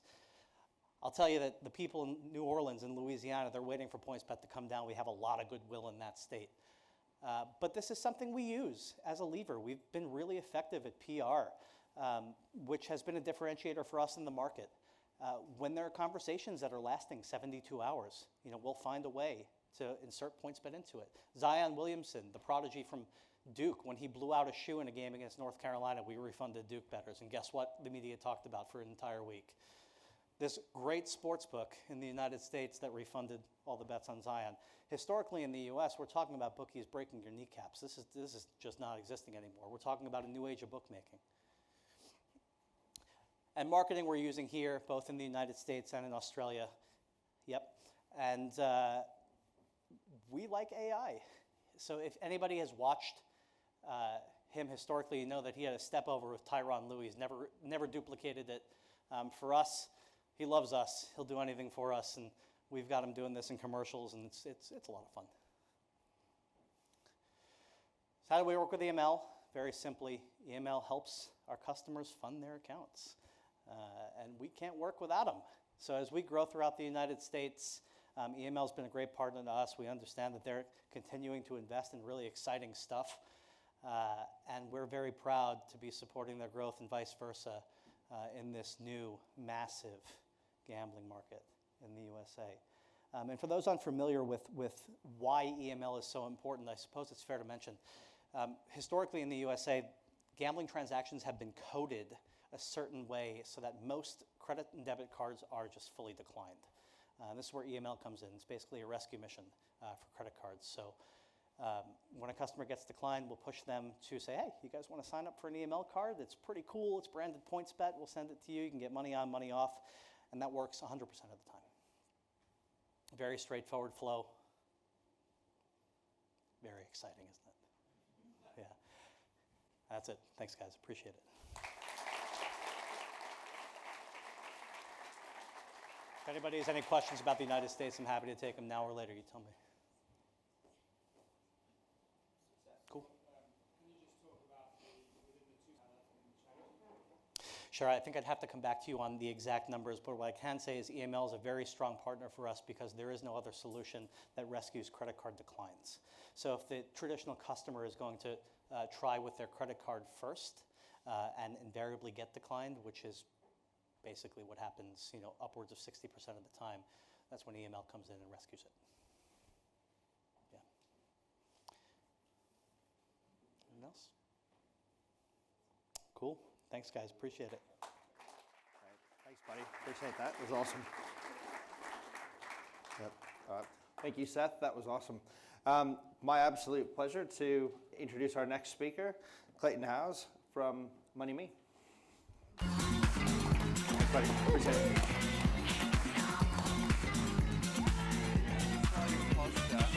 Wearing a suit in this audience, I feel quite comfortable, but I feel like an imposter. The EML guys, they're wearing sneakers, they fintech, they payments, they're cool, they're edgy, and they raised $250 million in 5 minutes.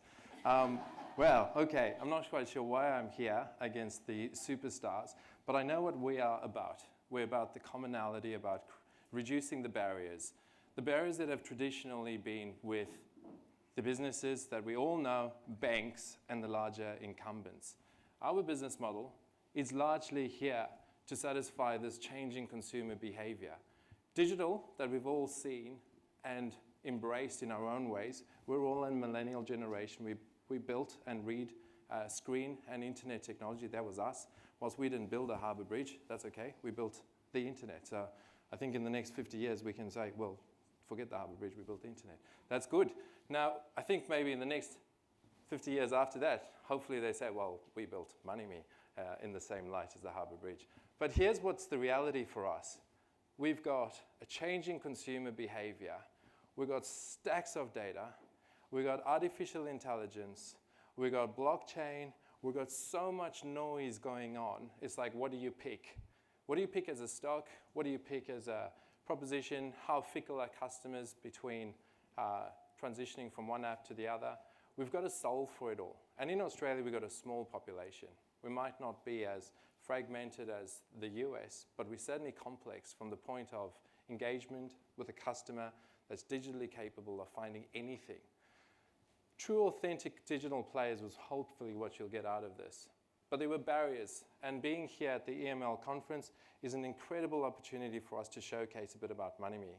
We're right now at the final home stretch of our IPO. Okay, this IPO has been one of the most exciting things I've delivered here in Australia for myself personally, learning about a product that we got to create, learning from a consumer about what their changing banking behaviors were, and how do we address the changing needs for tomorrow's customer. Building technology, forward tracking the capability set into a digital environment such as online search, digital marketing penetration, where we don't serve ads in billboard ways and or television campaigns. We target specific customers using Facebook, Instagram, YouTube, AdWords search, and the organic search channels across Google, Bing, and others. Now that's the modern shopping place for us, which is really, really, really scalable. Okay.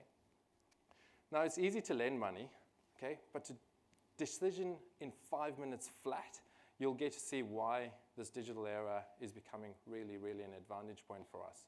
And you'll see why some of the traditionals like banks would like to call themselves fintech, but naturally can't get there and can't get there quick enough to satisfy this customer. We had $1.1 billion of credit demand come through our application in FY19. That's growing. We recently, in the past 12 months, had $1.2 billion of credit demand come through the platform. And it started with this traditional product, this traditional personal loan product, but it's evolving quickly and evolving with the consumers, changing interest in what they're looking for. Think about the 0% interest rate in your Harvey Norman for 60 months. Like, that is just long gone. No one believes 0% interest rate for 60 months. Like, that's rubbish. It doesn't actually exist. People are looking for transparency. They're looking for an understanding of what they're getting into. They want to understand their commitments, right?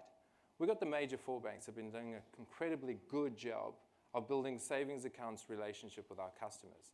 We had this thing called a credit card that helped solve for, in the moment and everywhere, we could use a credit card powered by MasterCard or Visa, which was great.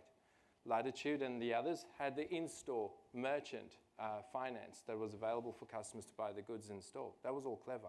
Then we had Afterpay. Woohoo! Then we had Zip Money. And soon to be released, we've got Freestyle, driven by the MoneyMe brand. What that enables is in-store, instant access to credit to buy that product. Okay, instant access. What we've got is the first virtual credit account that allows a customer in 5 minutes the ability to buy that bike, not integrated with the retail in any other way other than through their EFTPOS or banking terminal. The ability for this customer to shop everywhere in the world. The ability to send money to other people, peer-to-peer payments. In this audience, if I ask for who's got $50, and I know most of you are bankers and you won't give me $50, but if I asked you to give me $50, probably only 20% of you guys would be able to do so. And that's because of this cashless society that we're now in. But we haven't caught up with how do we actually interact and make payments available. In the States, we've seen some of those new technologies advance, like Venmo. This is the MoneyMe Freestyle proposition. You sign up for 5 minutes, get an instant access to credit that can be used and consumed anywhere MasterCard is available, send cash to any and everyone that you like. And then there's more about it. So what we also wanted to do was build this likable brand. NPS is about how would you likely recommend this brand to your friends and family.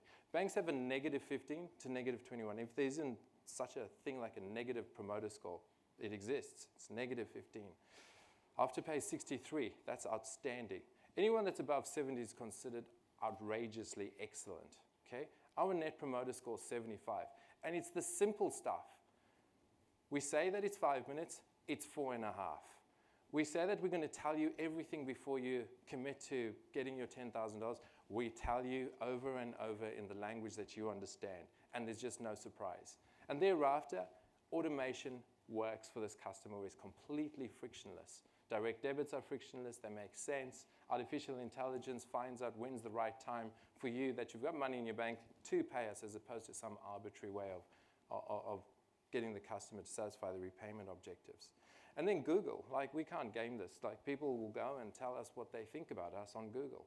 We've got a 4.8 star rating. If anyone here has searched on their mobile phone for personal loans, you'll find MoneyMe ranked organically in page 1. And so it's a whole lot of influences. Customer interaction on their mobile site, the actual architecture of the site and page load speeds and all the engagement points that they look about and understand how contemporary we are. And then the other bit is about, do customers actually like and enjoy the experience with us? We get to enjoy this winning strategy on presenting our product to a market. And it costs us not much at all to do so. Now, the foundation, that personal loan, we wanted to satisfy the objective of giving somebody $10,000. And recall we used to have papers and pay slips and all that funky stuff. Fast forward that. We wanted to deliver speed, transparency, point of sale convenience. Wanted to get cash to your bank without you even knowing what your bank BSP, most likely you won't know what your BSP and account number is. Like we wanted to get $10,000 into that nominated bank account without you having to know all that information. We've done that, and our customers love us. We've transacted over 950,000 applications, sorry, it's over 1 million now, applications through our platform. We've originated over 270,000 customers. We've lent over $340 million. This thing is flying and they really like us. But one of the things that we had a problem with is banks had an advantage of having an engagement point with customers, okay, more than we do. Point A, we're relevant to this customer. We give them 10,000. We're really relevant. But because of automation, we don't have any natural engagement with this customer until point B, which is when they've paid us back. Once they've paid us back, we might be relevant to 30% who then want $10,000. So we did a great job, but almost too good a job, where with automation, we're irrelevant. There's just no engagement point. So we created this product, Freestyle, to solve this problem of engagement. The credit card is a very strong engagement tool for the banks, really strong. What we've created with this virtual credit account, in September last year, we established a beta testing environment of having a $1,000 credit limit. We shifted that to $2,000, then $3,000, now $5,000, and actually, at a bigger part, now it's $10,000 credit limit. Okay? What we've been able to do is build a value proposition with customers, learn from how they're interacting with our Freestyle product, and now the official statement I get to say is we're launching the first virtual credit card in Australia on MasterCard with the fully fledged instant account creation today.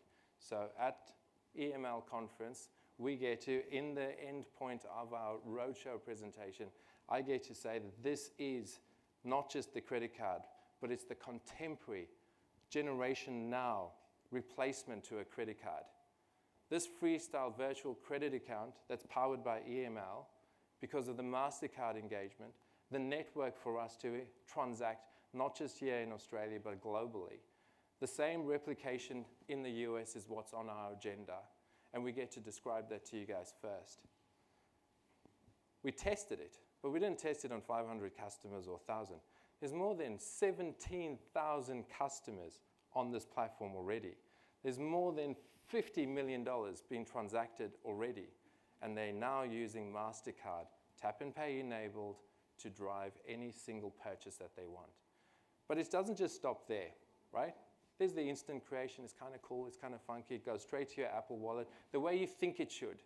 It's not about this, we'll get it in the post 4 weeks later. It's none of that. It's really cleverly in-store on your mobile phone, added to your wallet, and transact real live, powered by the EML rail networks. Now, we want to solve for this. It is blank because I need your attention, please. Okay? This is simple. I've tried it on these fund managers, but geez, it took a while for them to get it, right? They're like, who needs a credit card? Like, fuck, actually. When somebody uses $10,000, they get it, they use it for whatever the reason is, and they pay you back. And what they like is to know, today's consumer likes to know that I'm going to pay you back $500 every single month for 24 months. They like to know that. When they go into a shop, they look at that bicycle for $3,000, and they, or it's actually Afterpay is what, $1,000. Ignore it. Forget about Afterpay. It's going to be freestyle. They walk into that shop, and they get the $3,000 mountain bike, but they want to know how much do I have to pay you back each month to buy that bike. If I put it on my credit card, 2.5%, who knows what that next month's repayment is.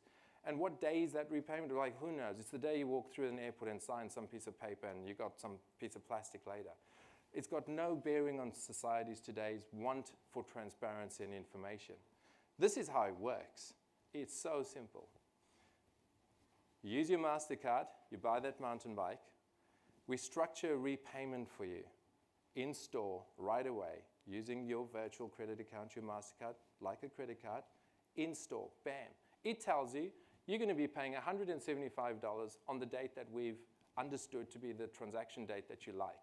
Normally it's when you get paid. We understand when transaction dates are, and we set that up. Customer goes, yay, that's great, boom. They then go and buy a cup of coffee for $3.40. Probably Sydney's like $8. They buy a cup of coffee, and then it sets up again. That repayment's now not $175. It's now $176 or whatever, right? And every single transaction and purchase, that customer's in control of what those repayments are. You might not think much about that right now because you're used to just using your credit card, getting some Qantas points that, 10 years later you might get a free sandwich. But that's changing. This generation now wants to know. They want instant gratification. They want transparency. They want to know, and they want to be in control. Technology powers this solution. Each time you use it, it reestablishes an understanding of your available credit limit. It reestablishes what your repayments are, and it resets exactly when those payments are going to be. Okay? But this person's never in this never-ending debt cycle. That bike was $175, pays down to $0. The coffee was $3.50, paid down to $0. The customer knows that I'm not obligated to some massive debt trap. They get to see exactly what their repayments are before they buy. And they get to use it everywhere in the world. Okay? Now there's power of data. The hard thing for that is how many data points do we have to re-engineer every time you use the EML card? How many data points do we have to collect, re-aggregate, recalculate interest, and deliver instantly on their mobile phone? That scenario that I've just described, that's really simple. We've cracked it with over 17,000 customers and over $50 million. But here we go. This is about us. This is the generation now. Feel the vibe. Can you turn up the, amplify the volume? Man, feel good. Come on.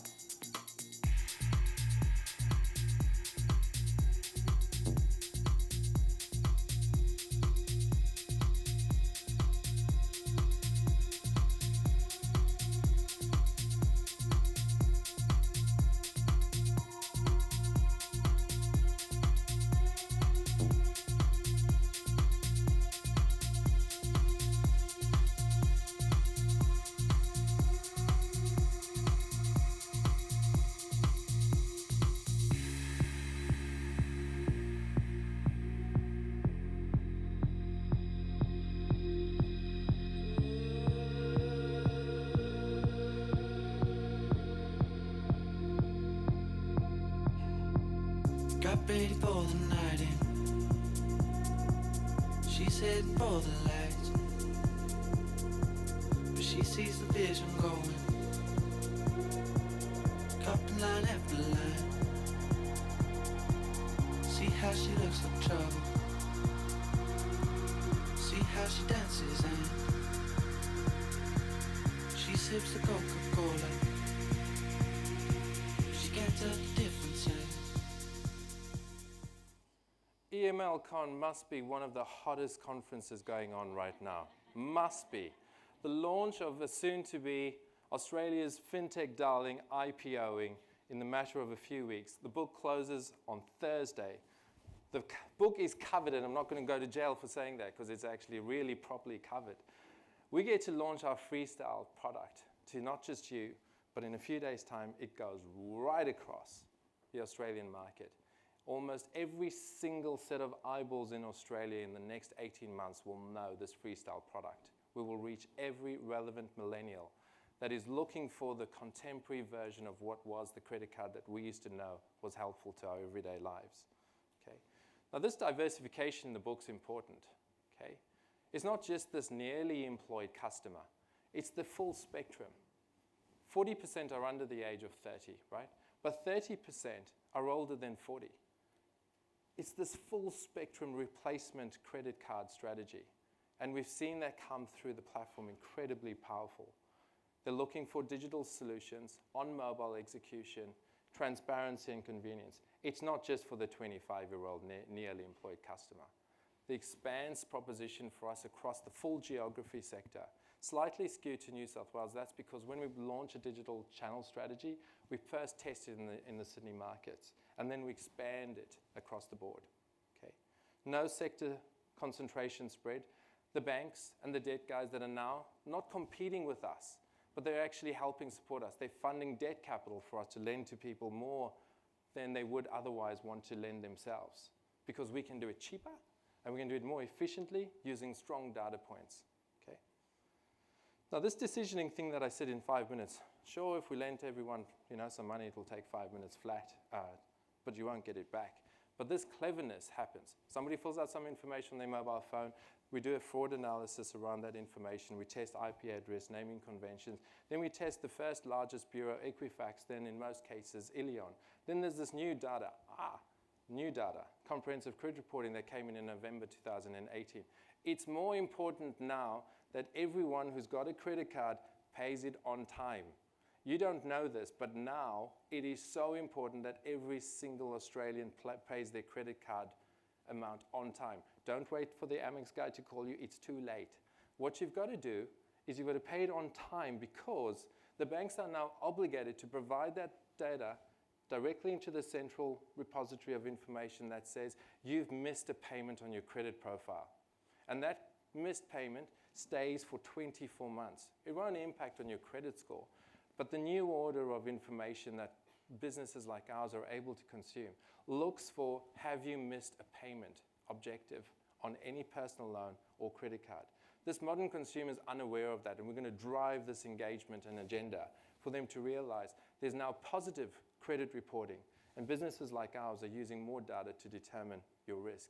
Then somebody logs into their online bank transactional account, and we look at all expenses, all income, other debt obligations, and other social considerations with what they're using their money for, and we make a credit decision at that point. But then before this customer gets an outcome, we do a sensitivity analysis on past transactional behavior on lots and lots of reference points of data for us. We built Aiden. Aiden is an artificial intelligence machine learning bot. This goes and says, whilst we made a credit decision of yes, they passed fraud, they passed credit decision 1, 2, 3, and 4, and the transactional behavior is all correct, Aiden looks at any consistency of information. Did you shop at 7-Eleven? Are you living in this network? Are you this profile? And if there's a lookalike match about this customer for past behaviors, then we make an in-live decision point. We get to calibrate our risk by having a 93% certainty that this customer will not have a negative payment behavior. Then we decision them for a credit product like Freestyle instantly in store. So it's not about it's not about lending quickly. It's about this capability set to lend customers with really, really, really strong data-driven AI-powered technology. We built that all in Australia, so it's ours, and we're going to take it globally. It's modular, it's risk-adjusted. If we're in the US, we can have decisioning profiles for 50 states. We can cross borders. We can cross products where we've got fixed installments. We've got revolving credit facilities. We've got it all. All our customers come through digital channels. Okay? SEM, SEO, that's what I just described to you guys. And you might have got this small little snippet about list ready. Don't know here who sold a house recently, but damn it, it's getting expensive to sell a house. It's actually a bit of a barrier for the agent to get to list the property with marketing expenses becoming expensive. They're about $7,000 to $10,000 for an average house here in Australia as a cost of domain, REA. Those drones in the sky are taking aerial footage of your house, and that's how you're now selling a house.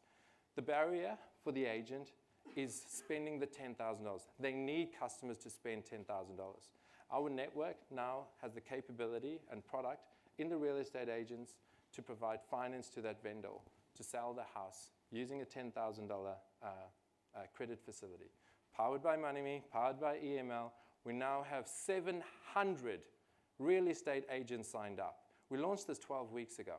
We have 700 real estate agents signed up. McGrath, Richardson and Wrench, Ray White, Bell Property, Lang and Simmons. Those are the real estate agents that have signed up to this. What we get is this homeowner. This homeowner's looking for a product to satisfy the $10,000 to spend the right money on their marketing campaign. We get a homeowner. 12 weeks in, we've originated over $1 million already. Homeowner value proposition. You'll see this thing, it's the next thing since, I don't think it's quite the Harbour Bridge, but it's the next best thing since sliced bread, categorically. So what we've got as a business that's going to the public markets is a strong unit of economic growth. We've got revenue going, whoo-hoo, and because we've got contracted revenue, we not rely upon the sale of that mountain bike today. Customer pays us over 24 months. That means we've got contracted revenue growing and growing and growing. We've got this large addressable market by the virtue of this monster legacy credit card that's getting dismantled by Freestyle. Okay? We've got this diversified loan portfolio, an early entrant to credit, we've got a homeowner, and we've got this median customer that we're still calling a millennial age technology first customer. And for everyone here in the audience, if you haven't signed up for a Freestyle product, make sure you do so. Use it wisely. Be responsible, but if you're not, we will be, because we'll decision you appropriately on your past behavior. So thank you, everyone, and a genuinely a big thank you to the EML guys for allowing me to present whilst we're in our very, very tight schedule of roadshow presentations. I get to see some of you guys in the next couple of hours and yesterday, but thank you guys for letting me use your platform. Cool.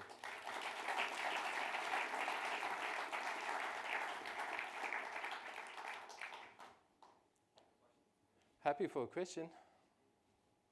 Outstanding. No questions. That means you're signing up. Great. Thanks to everyone. Cheers, buddy. Thank you. Really appreciate it. No, thank you, Clay. It's great to have Clay up here with us. We actually had a product together a few years back. We both had come to a mutual decision back a few years ago that it just wasn't working, and so to come back again 2 years later to relaunch something and something so innovative is just incredible. So thank you to all of our guest speakers, Mike, Gaetano, Sarah, Seth, and Clay. Thank you so much for being with us. If we can support virtual accounts in the US, all manner of prepaid across the state of Italy and the United States of Europe, supporting brand new product launches across the US in gaming and innovation in lending here in Australia, salary packaging. And if we can be the launching pad for 2 IPOs, all the better. So thank you guys so much. I think Clay did allude to it a little bit. We had a bit of news yesterday. So with that, I'd like to introduce Tom Cregan, our CEO, to talk a little bit more about that.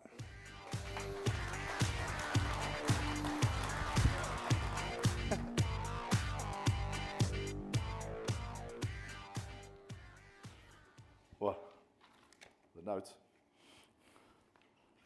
I get to close, which is great. Thanks, Rich. Yesterday was a big day, but I think before we talk about yesterday, this event just gets better and better, I think, because it just does what we want it to do, which is just have our customers communicate to our investor audience about their business. When MoneyMe is in one of our investor slides, how can I do that justice by having a logo there? So people will say, what is that program? And you can give it a minute because you've got, you're trying to cram everything into a 30-minute meeting. So to have, Clay get up there and talk about that, I mean, you can just see the passion of these guys, right? To listen to Gaetano, who I've had many a wine with over the 10 years, it's that passion that drives our business. I don't come to work every day thinking, where is our next opportunity? What's our next deal? Because we've got hundreds of Gaetanos around the world, and Clay and Mike that are waking up every day and thinking about how do they beat their competition in their market, and how do they use us to do it. And so you've got these minds that are waking up every day saying, I want to do this first, I want to do this first, I want to do this first. That drives our business, right? I mean, that's why we've only got in sales, Brandon, probably 10 people, out of 275, because our bigger job is how do we support these partners, right? I mean, how do we facilitate their success? Gaetano talked about some of the firsts that we've done. When in 2015, when we did the first web-enabled MasterCard, it's our risk people talking to MasterCard, and they're saying, you want to do what? How does that work? And so you take them through the process and the journey of doing that. You get them on board, you launch it with one partner, and then you can monetize it elsewhere. When Andrew Betts is our Chief Risk Officer, when we started working with Clayton back probably, 6 months ago, Rich? This, to our knowledge, is the first Apple Pay approved revolving line of credit product in the world. So when we're working on the product design and we're taking it to MasterCard, they're saying, it's what? Is it a credit card? Kind of. Is it a prepaid card? Yeah, kind of. Is it a gift card? No. But you take MasterCard through this kind of journey and this evolution of what that product is. Apple Pay had never come across it before. I mean, they're used to credit cards being in their wallet, but not a prepaid card and a revolving line of credit on a prepaid card. So a lot of these things are firsts, driven by pure passion and innovation and entrepreneurial spirit. And our job is how do we support it at the end of the day? How do we become their enabler, to success, and not become a roadblock, not become the person who can't do it, but the person who can do it. So I echo Rich's comments. Thanks to everyone for coming, because you explain our business better than we can. I won't spend a long time on this because we spent a lot of time on this yesterday, but I'll just skip through most of this really, and I'm just going to go to there, because we've years ago, I think investors would look at us and say, you have a very complicated business, EML. You're in a lot of different industries. We'd say, actually, we're in the one industry of just providing payment technology and financial technology to companies that are in different verticals. So whether it's in the salary packaging industry and it's supporting Smart Group or Macmillan's, or it's now in the kind of lending industry, or it's in the consumer finance industry, or it's in gift cards, or it's in digital incentives, our technology is that's what we are. We're the technology platform for that, and we rely on their expertise to be successful in that market. PFS that we announced the deal on yesterday just has a different technology set and a different product set. Very complementary to us. About 40% of their business is either consumer relatable programs, acting as kind of banks for unbanked individuals, or digital banks in the case of the Rebellions and the NLBs. Fintonic that was in the presentation, which is in Spain, launching Banxibo, which is in Eastern Europe. And digital banking is a pretty powerful trend, right? Because you've got companies innovating against organisations with enormous legacy systems that just can't move, quickly enough. So when you look at the Revolut, if people have downloaded the kind of Revolut app, Monzo, Starling, these companies are, they're unicorns. I think they're all multi-billion-dollar, valuation businesses, because they own the customer experience part of that journey, right? They're not banks in the true sense of the word, and their technology is by and large always outsourced. But what they own is what they provide you is a phenomenal user experience. If you want a loan at the end of the day, or you want to access credit, you'll still be talking to those banks, right? Revolut it's not a bank, so it doesn't have a balance sheet to do mortgages. So in time, you'll see these kind of neobanks broker mortgages, broker other credit products, and that will become a revenue stream. But in Europe, this is a big evolving trend. There are 4 or 5, I think, in the US that are kind of out there. There's one that's what's Chime's worth, $5 billion was its last valuation. So we now have the opportunity to play in that space, whereas we otherwise wouldn't have, because we hadn't built the technology and didn't have that product set. The second part of their business is a bit of back to the future for EML, which started really, one of our earliest products was welfare distribution and working for not-for-profits in Aussie. Hard to scale, we found, just because it's a very fragmented business. And these guys have done an exceptional job in doing just that, in scaling it. So roughly £1 billion, pounds, 40% of revenues supporting that. The UN for things like refugee resettlement, refugee welfare. The one in the middle here, which no one can read, is a Finnish government program.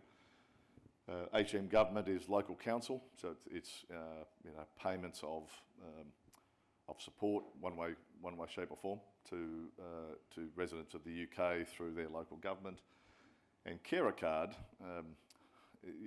it's funny that some of these things are not new, because we've spoken about them and looked at them, but they evolve at different times. So Carer Card is a private company set up to manage people with disabilities. So if I have someone who has a disability and requires care, it's the ability for me to load money onto that individual's card, the carer, who then look after the financial well-being of the person requiring assistance. So payment of all of their financial needs, not dissimilar to the kind of NDIS model in some ways. So we get to learn from different companies around the world about how they're doing that, and we get to kind of ingest that best practice.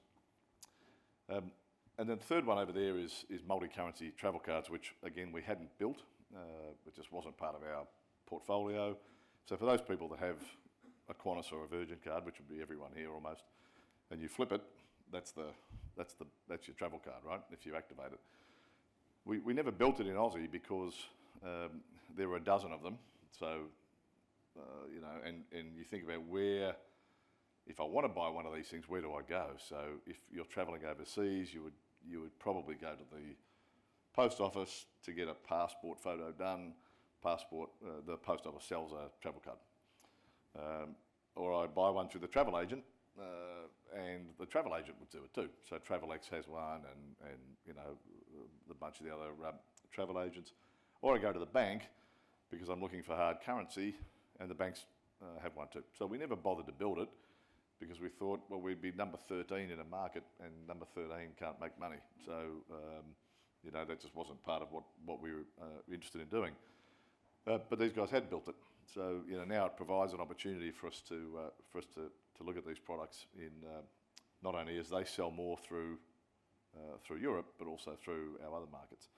One of the in the recent client wins down there, Avios, for example, is the frequent flyer program for British Airways, Aer Lingus, Vueling, and one other. Can't remember who the fourth airline is. Iberia. So that launches next year.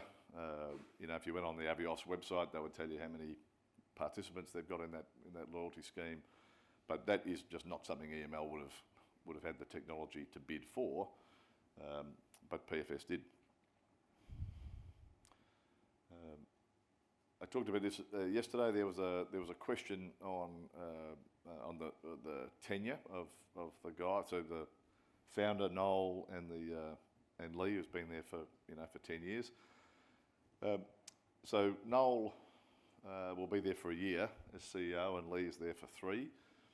Noel may well stay longer than 1. So we're not punting him out the door at the end of a year. But as a mature conversations, you've got someone who's founded a business that's a really successful business, who has worked for himself for 12 years.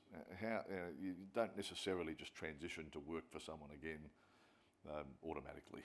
And I've been in both sides of that camp. So he's contracted there for a year, and he may stay longer than that too. But we're open to, if he finds working for me unbearable, or Brandon unbearable, because Pete's definitely unbearable, because I've worked for him, I can attest to that.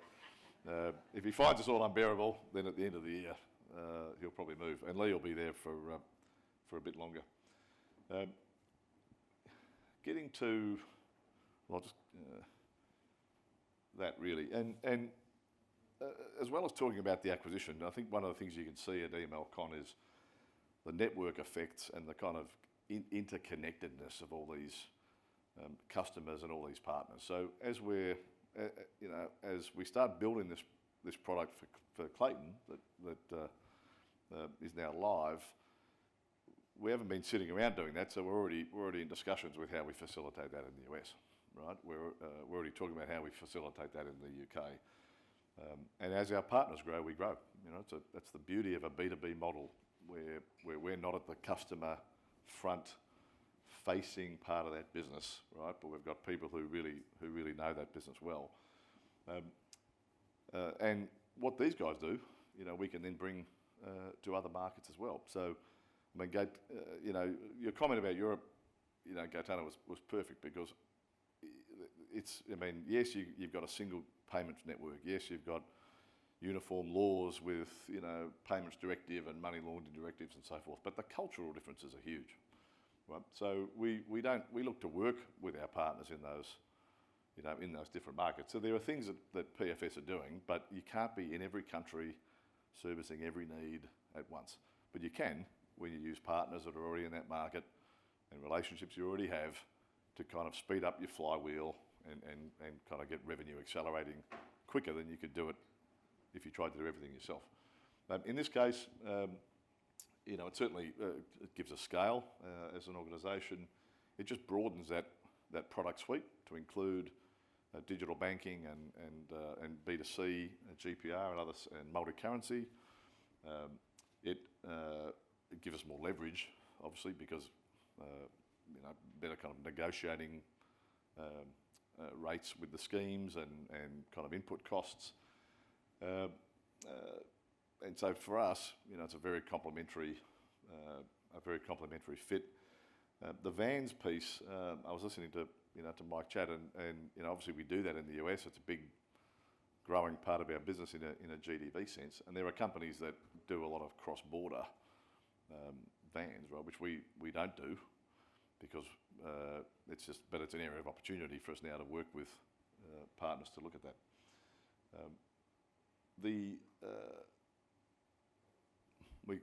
This little thing here is a country, by the way. That's Malta. So I tried to add up and I got to 23, but I missed that one there. But we've got 24 people. We do have a joke internally that if you don't have an army or a currency, you're not in fact a country. So Scotland would go out of there. We're probably in about 6 countries, I think, maybe. But that's our little definition.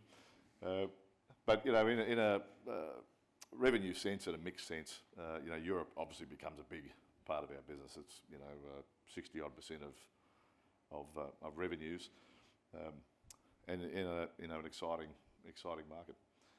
I won't go through that because we don't have time for all that. But you know, from a growth sense, if you put the two companies together on a pro forma basis for the full FY20 year, which is our guidance and their forecast, that we have gone through, EY has gone through, acting on our behalf, ABC has gone through, acting as our investment bank, ANZ has gone through, acting as one of the lead debt banks.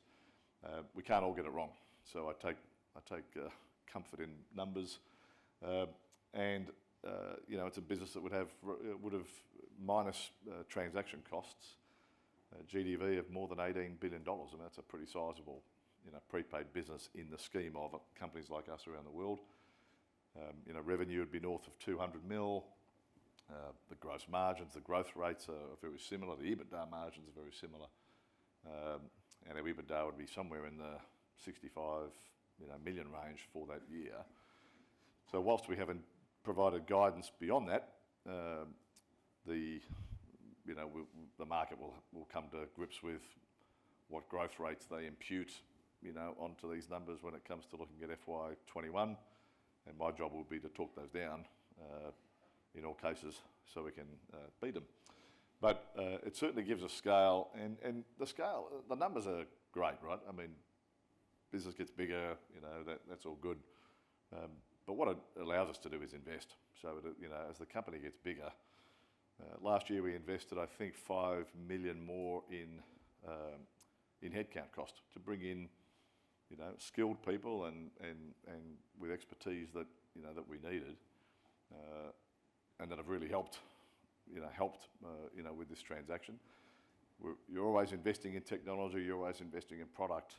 The more money you make, the more money, you know, you can also invest. So it gives us a great platform for the future.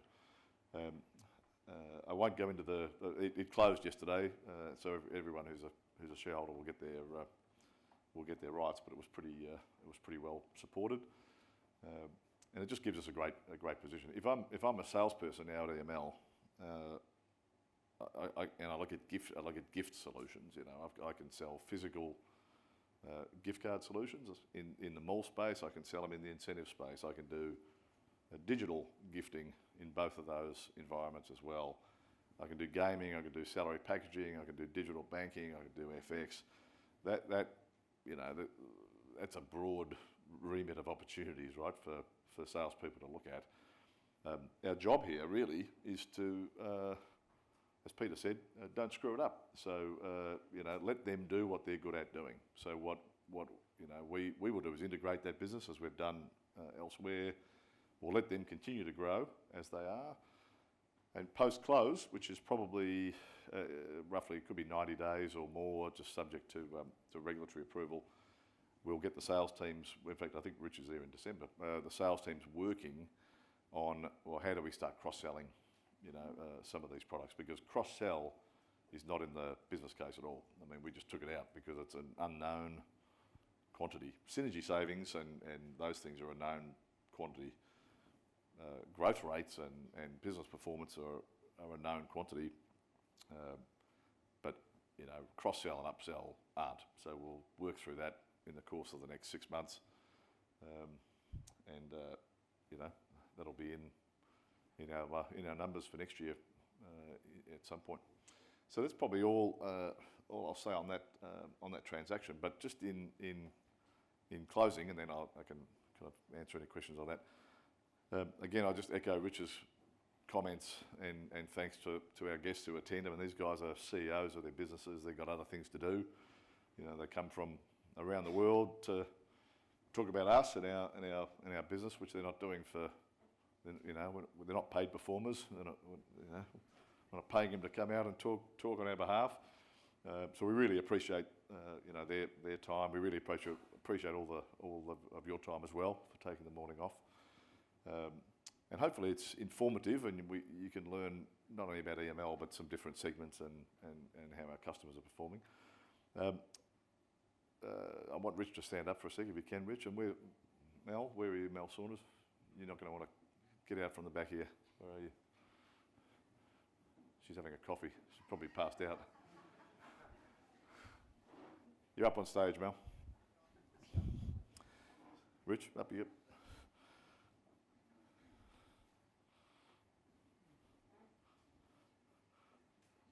Get up there. Never been on stage? Come on, get up there. I mean, Rich is our Chief Marketing Officer. There is a huge amount of work that goes into today's event, and Mel is my EA and a bunch of other people's EA, and has been done just as much organisation for today as well. So well done, guys. Good job. Take a bow.